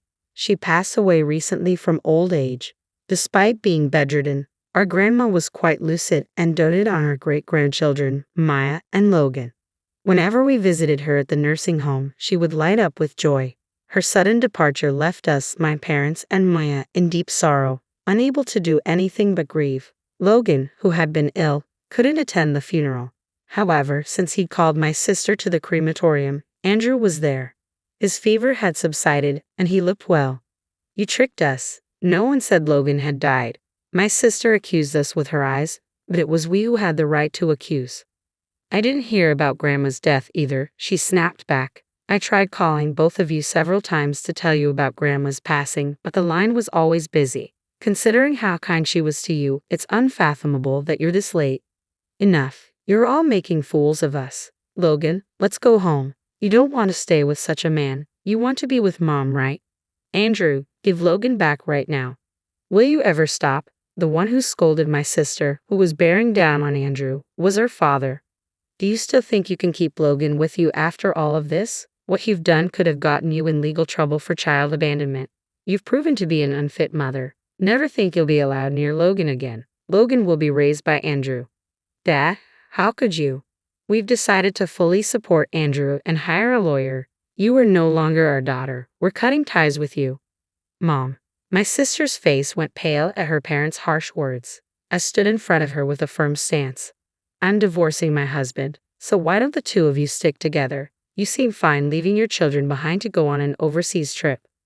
Upon hearing this, my husband burst out, Emily, wait, it was just a lapse in judgment.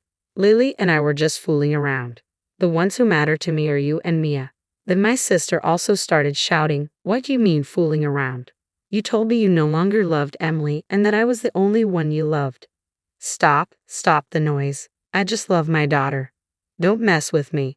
As the storm reignited between my husband and my sister, we left the scene with my grandmother's ashes. After that, despite many disagreements with the help of a lawyer, I managed to settle everything. Logan went to live with his dad. I thought he might feel sad being away from his mother, but he was rather pleased. It turned out my sister wasn't functioning as a mother at all. My husband and I had our disputes. Well, more accurately, my husband was absent. After being scolded by both my parents and his, he was feeling down. Then our daughter landed the knockout punch. I don't need daddy. She might be only 6 years old, but girls mature quickly. She must have understood her father's despicable actions in her own way. When our daughter looked at my husband like he was a bug, I couldn't help but laugh. For my husband, who adored his daughter, no, my ex-husband, there could be no greater punishment. He was allowed to see his daughter, but whether she wanted to see him was up to her.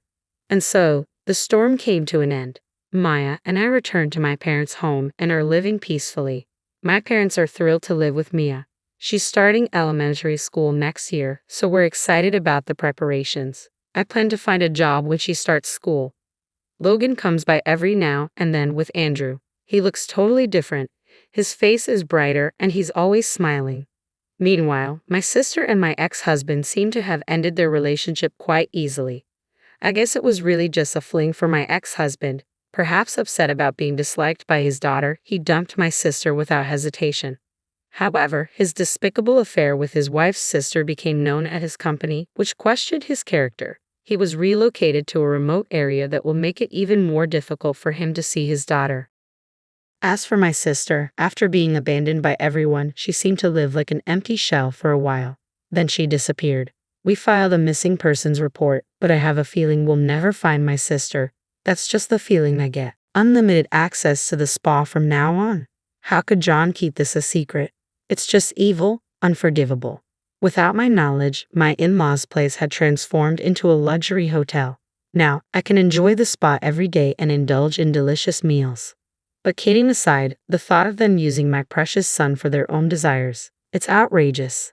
They better be ready. My name is Amy, a 35-year-old office worker in the administrative department of a pharmacy. I live with my husband John and our first-grade son Edward. John and I met through a colleague at work, and from the moment we met, we clicked. We quickly became close, started dating, and were married the following year. With my upbeat husband John and lively son Edward, I was leading a life of ordinary happiness. Another thing that makes me glad I married John is having his mother-in-law Renda in our lives. Having lost my mother early, I was raised by my father. My mother-in-law, who I barely knew as a mother figure, treated me like her own daughter since the start of our marriage. Amy, do you have any plans this Sunday? Why don't you and Edward come over for dinner? She would say, always treating us to delicious meals. When Edward was younger, she was a great support for my parenting struggles, even helping to pick him up from daycare when I couldn't leave work. Edward grew very attached to her, and spending Christmas at my in-laws had become a tradition for our family. Amy, your mother-in-law really is the best, isn't she? My colleague Emma would say, listening with an envious look. It was Emma who introduced me to John. They had been friends since college. Emma, with her bright personality and many friends, joined the company with me. We were close enough to share work frustrations, family matters, and personal issues. The pharmacists and other staff were kind, and the company had excellent benefits. Emma and other colleagues with children continued to work full-time as before our pregnancies. Recently, John's been saying he has to work on weekends and isn't home even on his days off, I said, sounding a bit discontented. Are you suspecting him of cheating? Emma laughed. That's laughable. But it was true. John had been away from home more often.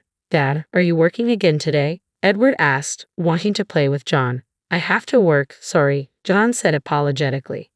I couldn't say anything back, feeling proud of John for working hard for our family. Little did I know back then that such dedication would turn into such a terrible betrayal.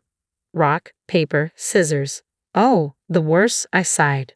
My workplace is usually closed on Sundays and holidays, but about once a month, we're on duty for the hospital gate on Sundays. Accordingly, our pharmacy also opens. It seems Christmas is our turn this time. We played rock, paper, scissors to decide who would work. Unfortunately, I lost.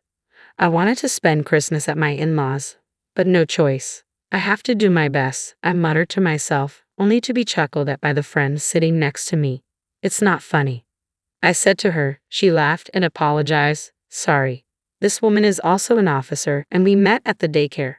Her son Henry and Edward are very close, and our families have become friends. We used to go on trips together, though we've been too busy lately. Her husband Tom is also a kind and gentle person. Her name is Isabella. I call her Henry's mom, or Isabella.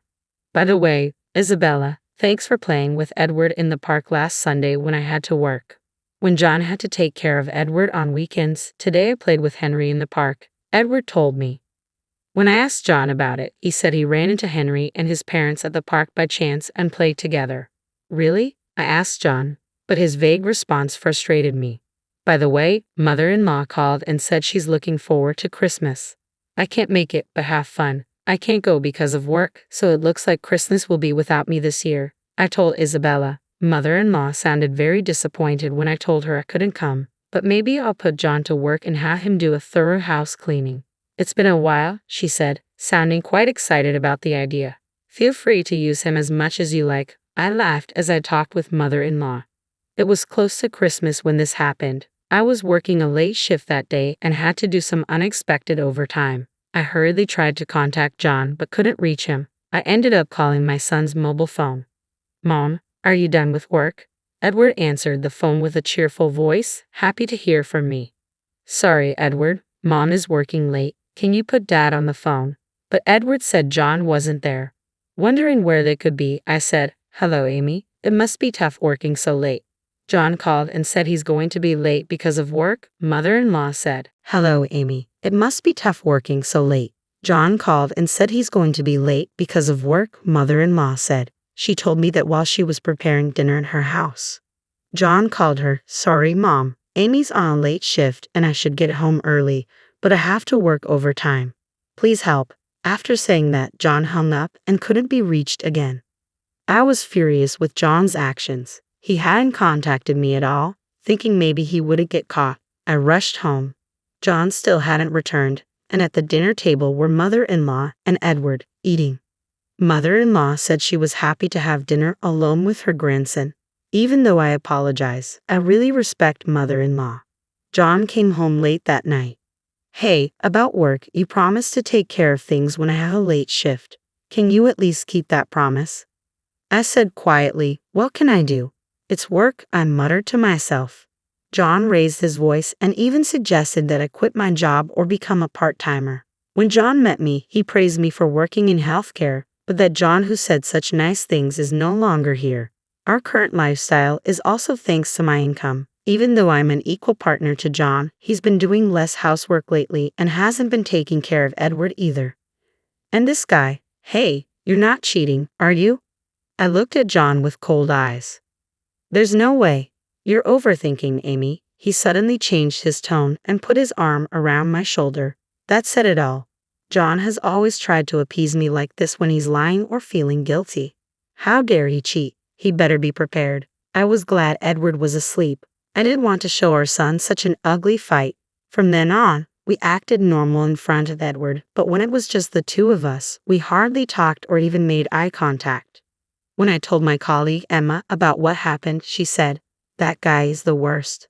Let me know if you need anything. That was a cool thing to say. Days passed, and before I knew it, it was Christmas Eve. Take good care of Edward, will you? Say hello to Renda for me, I said to John, but as usual, he didn't even meet my eyes. I'm off then, he replied indifferently, and John and Edward left for my in-laws' house. What's with that attitude? It's so annoying, I thought to myself. I spent a lonely Christmas Eve alone in our eerily quiet house.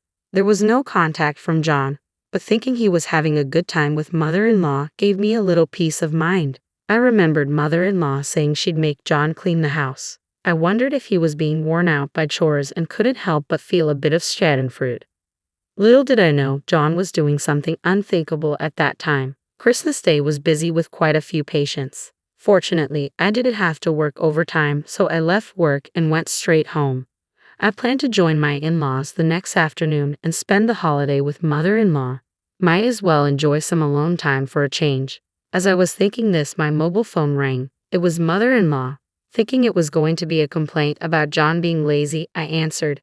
Amy, Merry Christmas. You must be tired from working on Christmas. You did great. Mother-in-law's voice sounded kind, not irritated at all. Merry Christmas, Renda. I wish I could have spent it with you too. Is Edward just playing games? When I asked, mother-in-law fell silent. Even after calling Renda's name a few times, there was no response. I wondered if it was a bad signal. Amy, John and Edward didn't come here this year. I spent Christmas alone, mother-in-law finally said, and then began to sob over the phone. I was in a panic. John and Edward definitely left the house yesterday. Where could they possibly be now?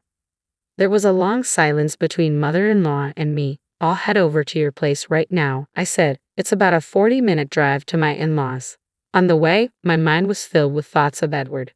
What if they were involved in an accident or some incident? These worries spun in my head. When I arrived at my in-laws, mother-in-law was already waiting outside. As soon as she got into my car, I asked quietly, should we call the police? Mother-in-law slowly shook her head. As I wondered why, mother-in-law began to speak. Amy, I'm really sorry about my stupid son. Do you think John is having an affair? Mother-in-law looked at me with teary eyes, and I almost started crying too. What? Actually, that's when I remembered something and hurriedly drove to a certain place. When we reached our destination, I called Edward's mobile phone. Hello? Is Dad nearby? I asked. Yeah, he's here. Come quickly, Mom, Edward answered immediately. Even though we have been apart for only a day, Edward's voice sounded dear to me. What is it, Amy? I'm busy right now. I heard John's voice on the phone, sounding like he wanted to end the call. Immediately, hearing that voice made me feel intense loathing, wanting to confront him. Renda, you said something about making him clean, right?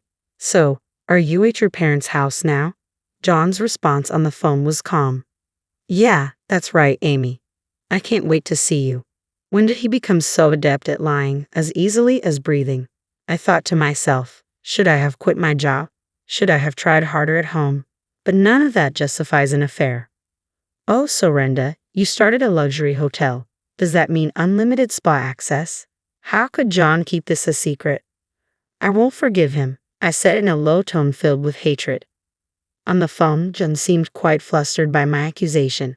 His silence prompted me to continue. Hey, come out of the room. This is the luxury hotel I always wanted to visit. You said it was too expensive, remember? As I spoke fluently, John seemed to give up. I'm sorry, he said in a barely audible voice. I found this place using the GPS on Edward's mobile phone. This hotel, not far from my in-laws, was the place I wanted to visit. The fact that John, who said it was too expensive for me, was enjoying himself here with his mistress infuriated me. Perhaps it showed on my face because on the way to the hotel, mother-in-law kept apologizing. It was then that I found out for the first time that when I worked late shifts, mother-in-law was almost always the one taking care of Edward. I hadn't noticed because she would return home before I got back. John, who was terrible at cooking, used to buy ready-made food, and if mother-in-law tried to cook, he stubbornly refused her. Looking back, that must have been his strategy to keep me from finding out. Even during that short time, John was so enthralled with his mistress. Mother-in-law initially believed John was really working, but as his absences increased, her suspicions of an affair naturally grew. The climax was when mother-in-law saw John walking arm in arm with an unknown woman, looking intimate. She debated whether to consult me but decided against it. The main reason was that she didn't want to lose the chance to see Amy and Edward. Mother-in-law sobbed in the passenger seat, knowing she cared so much for us. Tears streamed down my cheeks too. Mother-in-law was more considerate of me and Edward than John ever was. This time, John had contacted her, saying he would spend some rare time alone with Edward but asked her to cover for him, saying he'd be at her house. Mother-in-law, suspecting a lie, worried about Edward and contacted me.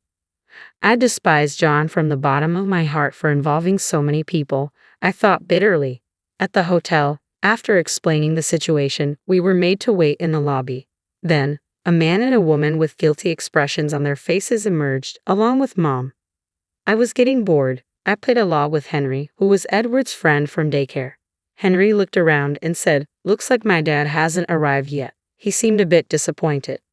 John's mistress was Isabella, another mom from the daycare. I wasn't sure how long the affair had been going on, but these two fools had boldly involved our children. Apparently, they had told their sons that their respective parents would join them later. How despicable. John had booked 2 rooms, one for the children and the other for themselves. So repulsive. Thanks to the hotel's kindness, mother-in-law and I were allowed to stay in a room for a while, where she looked after the children in the other room. Isabella having an affair with my husband and then talking to me normally at committee meetings was unbelievable. I spoke in a calm tone. What I thought Amy hadn't noticed anything. It was so funny. Isabella laughed. What is this woman? I never would have guessed that Isabella, who seemed so fragile and beautiful, was actually this spiteful. I stared at her quietly, pondering the unpredictability of people. John himself seemed a bit taken aback by Isabella's true nature. This woman, without being asked, happily began to talk about how and when she started her affair with John. Their relationship began when our children were in senior kindergarten. On a day I was sick and couldn't attend a parent meeting, so I asked John to go in my place. It was Isabella who made the first move. We had known each other as families and had each other's contact information. From that day on, they began to communicate more frequently. It started with complaints about their spouses but gradually turned into personal conversations. Soon, they began meeting more often, and it didn't take long for their relationship to become romantic. But now it's all over. What a pity, Isabella chuckled, her nonchalant attitude heard loud and clear. I said, "You seem quite relaxed for someone about to face serious consequences." Ignoring her surprised look, I stood up decisively, facing my bewildered husband. I said, "Come on, get up and check out. I've called a ride for you, so get ready quickly," I said with a slight smile as I left the room. Seeing Isabella's face twitch a bit from my remark felt oddly satisfying. Now begins the hellish drive. The trip isn't over until we're home, I thought to myself. After checking out, as we headed to the parking lot, Henry ran joyfully towards the person he was waiting for. Henry's dad, Tom, Isabella's husband. "Sorry to keep you waiting, Henry. Have you been good?" Tom said in his usual calm manner. "Dad, can Edward and I go home first? Mom and you need to talk," Henry said gently, and the two boys happily got into my car. "Thank you. We'll have a long talk on the way home," I said, glaring at Isabella. I had learned from contacting Tom that he was supposedly at work and Isabella had lied about visiting her parents far away to come here. Both of them were utterly despicable. I was forced to come here because John threatened to use Edward to ostracize Henry at school if I didn't. Isabella started with a shallow lie. "Really? You seemed so eager to tell me everything just a while ago," I continued calmly. Isabella laughed. "What is this woman?" I thought, staring at her quietly, pondering the unpredictability of people. John himself seemed taken aback by Isabella's true nature. She happily began to talk about how and when she started her affair with John, and it was unbelievable to hear. Their relationship began when our children were in senior kindergarten. On a day I was sick and couldn't attend a parent meeting, so I asked John to go in my place. It was Isabella who made the first move. We had known each other as families and had each other's contact information. From that day on, they began to communicate more frequently. It started with complaints about their spouses but gradually turned into personal conversations. Soon, they began meeting more often, and it didn't take long for their relationship to become romantic. But now it's all over. "What a pity," Isabella chuckled with a nonchalant attitude. I said, "You seem quite relaxed for someone about to face serious consequences." I ignored her surprised look, standing up decisively, facing my bewildered husband.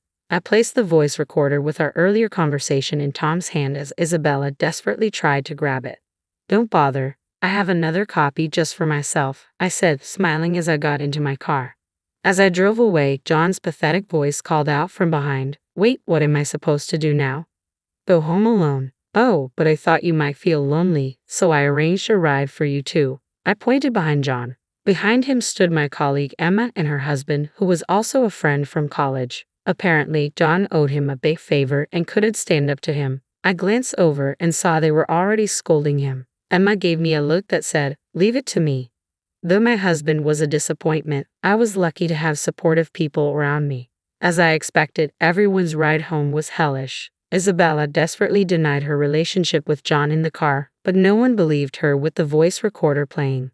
Eventually, she admitted to having other affairs. I don't know if John was serious, but he was the one being played from the start. The reason Isabella targeted John was so petty because Edward got the lead role in a school play over Henry. I was furious. I planned to make him pay a hefty alimony. Henry's custody went to Tom, of course. He said he was going back to his parents' place, a bit far away. John came home late that night, looking like a ghost. It seems like he got a good scolding from Emma and her husband. John always said his college friends were very important to him, as if it were a mantra from the beginning of our marriage. Now, because of this incident, John probably won't be invited to their gatherings anymore. It's nothing but karma. He brought this upon himself. He should regret it. What angered me the most was that every time he met his mistress, John told Edward, "Today it's a secret between us men, okay? Don't tell Mom." Edward kept that promise and never told me anything. When I found out, I was moved to tears. John and I successfully finalized our divorce. "You stupid man, how can you face your late father now? Don't ever show your face again," mother-in-law said, slapping him. John finally realized the gravity of his actions and cried like a child. But my heart didn't waver. Afterward, Don requested a transfer to a branch outside the prefecture. He paid the alimony and is keeping up with child support. As for me and Edward, we're living with mother-in-law at her place. I considered returning to my parents' home, but my father has remarried and has a new family. Living together would be impossible. Mother-in-law suggested we stay with her until our lives stabilize. People are often surprised by our unique relationship. But I still cherish mother-in-law like my real mother. I hesitated about what to call her, but I still call her Renda. We're keeping it a secret, but we plan to celebrate her 60th birthday at that hotel. I splurged and booked the most expensive room. This should turn the unpleasant memories into enjoyable ones. My job became far, and Edward had to transfer schools, but Tom's parents lived near our former in-laws, so the boys ended up in the same school again. That was a surprise. Once things settle down, I might rent an apartment near work. But for now, I want to cherish this time a little longer. My name is Bill, a 31-year-old working mom. I live with my husband Davy, who's also 31 and holds a regular job, and our 5-year-old daughter Lenny, who's recently turned into quite the chatterbox. We're just an average family, neither rich nor poor, and we get along great. But soon, our peaceful home was about to be disrupted. The storm approaching our home was none other than my mother-in-law. Davy's father had passed away, and his mother lived alone. When we got married, Davy and I had decided not to live with her. It just seemed simpler that way. Davy, being her only child born later in her life, had been married to me for 5 years. His mother-in-law was now getting older, and living alone at her age could be tough and even dangerous. Davy would visit her when he could, but it seemed she was struggling. Seeing my husband trying so hard on his own, I made a decision. If Davy was doing his best, how could I not support him as his wife? So, I gathered my courage and suggested to Davy that we should all live together. He looked surprised and asked, "Are you sure?" Truthfully, I wasn't thrilled about the idea, but I felt something needed to change. Balancing housework, childcare, and my part-time job was already a challenge, and if anything happened to mother-in-law, Davy would be the one to handle it. After discussing these important matters, we began living together. On a spring day with cherry blossoms falling, mother-in-law arrived at our home with tears in her eyes. I had thought living with such a humble woman would be smooth sailing, but I was mistaken. Initially reserved, as days passed, her true colors began to show. She started to torment me. "Bill, this dish is too salty. Can you make it lighter?" When I did, she'd criticize, "Why is it so bland? Are you mocking the elderly? How rude." And that was just the beginning. "Please hand wash all my clothes. They'll get ruined in the machine. They're all expensive, you know," she demanded. When I suggested dry cleaning, she retorted, "That's wasteful. You've lived comfortably thanks to my son, so stop wasting money and start saving." Clearly, she was just trying to annoy me. And that was just the beginner's level. Intermediate level torment went like this. "Bill, are you wearing makeup? It won't help. You're too plain." She'd comment on my appearance despite spending over 2 hours on her own makeup each morning, looking like a different person without it.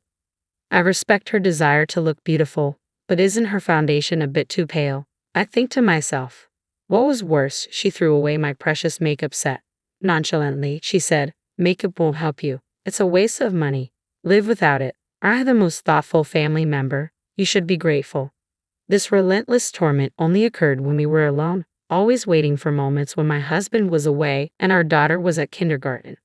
I didn't want to speak negatively about her to my husband, since she's his mother, but I wished he would listen. After much consideration, I hinted at my frustrations, but it seemed to have little effect. "I'll talk to Mom," he said, attempting to address the situation. However, mother-in-law would cry, claiming I was making things up. At one point, he even accused me of trying to deceive him. Feeling increasingly powerless, I remembered the saying, "Seeing is believing." Deciding to secretly record my interactions with my mother-in-law, I carefully placed the camera. As I pondered this, the torment from my mother-in-law escalated to an advanced level. We had moved in with her in spring, and as summer faded into autumn, one winter day arrived. My husband was away on a business trip, and our daughter was staying with my parents. It was snowing heavily outside. Normally, I would bike to my part-time job, but due to the weather, I walked and returned in the evening. Upon arriving home, I usually cleaned, did laundry, and prepared dinner. However, On this cold winter night with heavy snowfall, hand-washing delicate laundry wasn't ideal. Nevertheless, mother-in-law cheerfully handed me her laundry. Here's today's laundry. They're delicate, so be sure to hand-wash them, she emphasized, knowing it would irritate me. I'll wash them with warm water, I started. No, you can't. The colors will fade and it'll damage them. Absolutely wash them with cold water, she insisted. Frustrated by her unreasonable demand, I snapped, this is ridiculous. Why should I hand wash with cold water on such a cold day? If they're that precious, wash them yourself. How dare you expect me to wash with cold water on a day like this? Mother-in-law stared at me, her face reddening with anger, but I didn't back down. Why don't you go outside, mother-in-law? You've been indoors all day and probably don't realize how cold and snowy it is. How dare you suggest sending an elderly woman out in this cold, she retorted. What kind of daughter-in-law are you? What kind of mother-in-law asks for cold hand-washing on a day like this? I was ready to confront her fully. I feel bad for my husband, but if we're going to live together, I can't always play the good daughter-in-law, I thought to myself, glaring back at her. Unexpectedly, mother-in-law grabbed my hand and before I could react, she pushed me out the front door. As I stood shocked, she locked the door behind me. You're not the kind of daughter-in-law I want. Get out. This is my house. You should be the one leaving, she shouted through the door, ignoring my protests. No matter how much, I banged on the door, but there was no response. I was in a bind. I wasn't wearing a coat and didn't have my house keys. Luckily, I had my cell phone in my pocket. I tried calling the house and I could hear the ringtone from the other side of the door, but mother-in-law didn't answer. With no other choice, I called my husband, who was supposed to return from his business trip that day, but he didn't pick up. I sent him a message. Mother-in-law locked me out. It's snowing heavily and I'm freezing. I'm heading to the nearby grocery store for shelter. Please get in touch ASAP. I started my trek to the grocery store. I briefly considered seeking help at a police box, but it was far from here, and with the heavy snow, it would take even longer. The grocery store seemed like the safest option. I hugged myself, trying to stay warm. My breath was visible in the cold, and the snow showed no signs of stopping. The accumulation was making the streets increasingly deserted. Cars, bikes, and pedestrians were nowhere to be seen. After what felt like a long journey, I finally reached the grocery store, only to find a sign saying it was closed due to heavy snow. Disheartened, I realized my only option now was the police box. I wondered how long it would take to walk there in the snow, feeling increasingly desperate. I pressed on, but I could no longer feel my fingers or toes. Checking the time on my phone, an hour had passed since I was locked out. I tried calling home again, but mother-in-law still didn't answer. As I walked through the transformed cityscape, heading for the police box, I suddenly heard a cry for help. Help! I stopped in my tracks. I was near a bridge over a river. I strained my ears and heard it again. Help me! Hurrying towards the sound, I looked down from the bridge. There in the not-so-deep river was a woman who had fallen and was calling for assistance. I rushed down the river bank to her.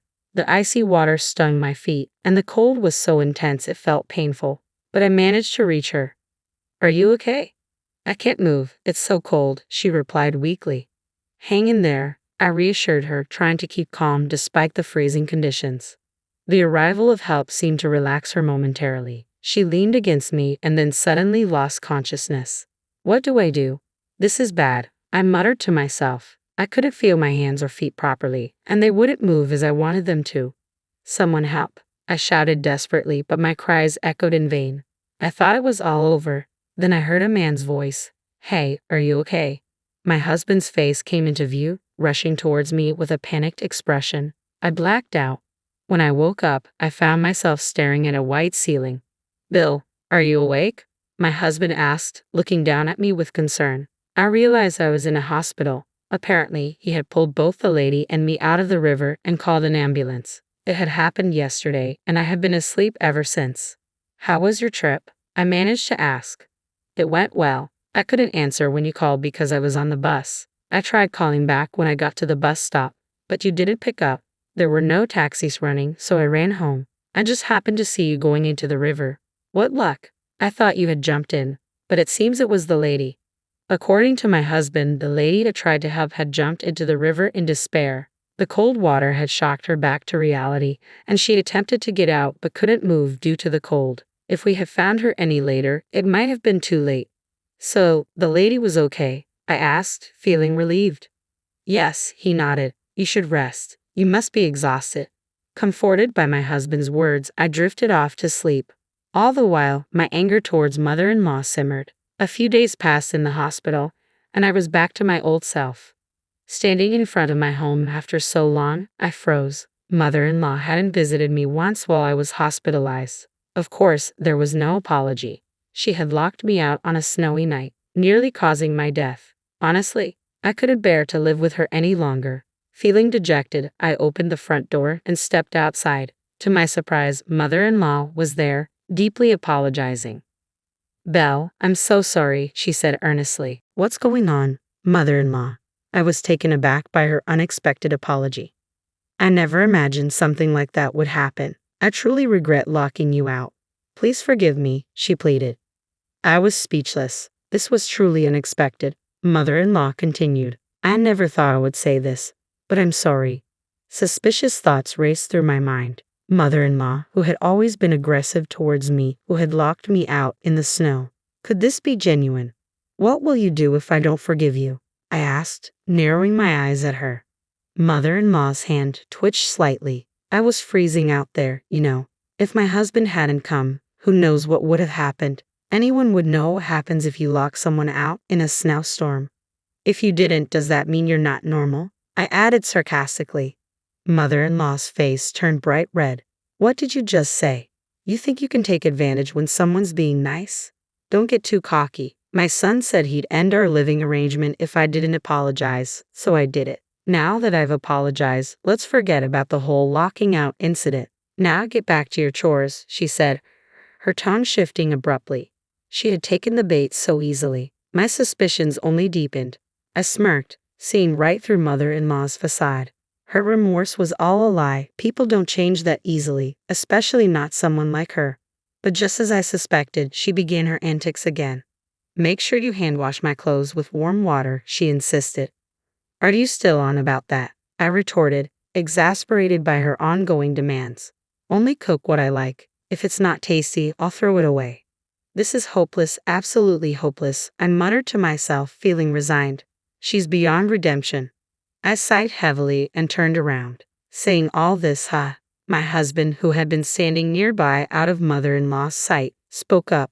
Davy, her beloved son. What about work? Mother-in-law noticed him and turned towards him. I took the day off to be with Bill, he explained calmly. But Mom, you hadn't changed at all. Davy continued firmly. No, I was just joking, mother-in-law hastily interjected, trying to backtrack. It's not funny at all, Davy said sternly. I told you to genuinely apologize to Belle and never do such things again. But I did apologize, mother-in-law insisted defensively. You were about to revert to your mean self. That was just a joke, Davy countered. That's why it's not funny. I had warned my husband to keep his distance, but mother-in-law's reaction was as expected, if not more dramatic. She desperately tried to justify herself, but I couldn't help laughing. Belle, what's so funny? Mother-in-law asked, puzzled by my reaction. On the other hand, Mom, I'm talking now. Listen to me, Davy asserted calmly. I'm sorry. Even mother-in-law couldn't ignore her beloved son's words. Tearfully she listened as he continued his lecture. Why would you be mean to Belle when she agreed to live with us out of concern for you? I might have gone a bit overboard earlier, but I've never harassed her. I commented on the food's taste, but I just wanted her to know my preferences. I had asked for my clothes to be dry cleaned, but Belle insisted it was a waste and would hand wash them instead. Mother-in-law continued to complain, adding that Belle had thrown away her cosmetics right in front of her. She seemed intent on shifting blame away from herself. Unable to tolerate her denial any longer, I pulled out my phone and played a recording. Today's laundry, it's expensive, so definitely hand wash it. Mother-in-law's voice echoed clearly through the room. She screamed and tried to grab my phone, but I dodged her and continued playing. Definitely wash it with water. You're not the kind of daughter-in-law I want. Get out. The sound of her dragging me out and slamming the door, ignoring my pleas, was all recorded. Every violent action she had taken that day was captured on my phone. I had been secretly recording our conversations for some time now, ensuring I had evidence whenever I interacted with her. Any rebuttal? My husband asked calmly, confronting his mother. Mother-in-law was left speechless, unable to defend herself. Is there anything else to say? I intervened. Yes, this is the end. You've trampled all my feelings of wanting to care for you. I want you to leave. I'm cutting ties. You can live on your own. We won't contact you again. Even if you reach out, we'll ignore it and won't meet. You sold the family home, right? You should have all that money, plus with your pension, you should be fine. We won't help. But wait, Davy. Are you abandoning me? Betraying your only family? Mother-in-law pleaded desperately. You're the one who betrayed us. My husband's voice was firm, leaving mother-in-law sitting there, speechless and defeated. The only sound in the room was the dripping of melted snow from the roof. From that moment on, things moved swiftly. While mother-in-law sat there, lifeless, my husband and I packed her belongings. Her hometown was a 2-hour train ride from our place. She had distant relatives there, but she had been estranged from them for so long that no one would probably care now. She rarely went out when she lived with us, so she likely didn't have any friends. But now, it didn't matter. Bye, Grandma. My daughter waved at mother-in-law, her cheerful gesture devoid of any sadness. Finally, mother-in-law broke down into tears as the taxi carrying her drove off, leaving behind her sobs. I felt nothing as I watched her leave. It was her own doing. With that thought in mind, I entered our home, feeling refreshed. Time passed, and rumor said mother-in-law lived alone in an apartment. We still received calls from her, so she must be alive, but we never met or spoke to her, just as we promised. She would probably live a lonely life, having destroyed the happiness she could have had. While listening to the washing machine, I served tea to an unexpected guest, an elderly woman, the very same lady I had saved on that snowy day. She had been living a lonely life filled with despair, but the cold river water that day had made her want to live a bit longer. My son offered to live with me. That's wonderful. His wife is lovely, she shared, but I didn't want to be a burden, so I decided to move nearby instead. That's nice. I've been lonely since my husband passed away. I thought life had nothing good left, but I was wrong. I replied warmly. I'm glad you realized that. As long as I'm alive, there's hope. Thank you for saving me that day, she said with a grateful smile.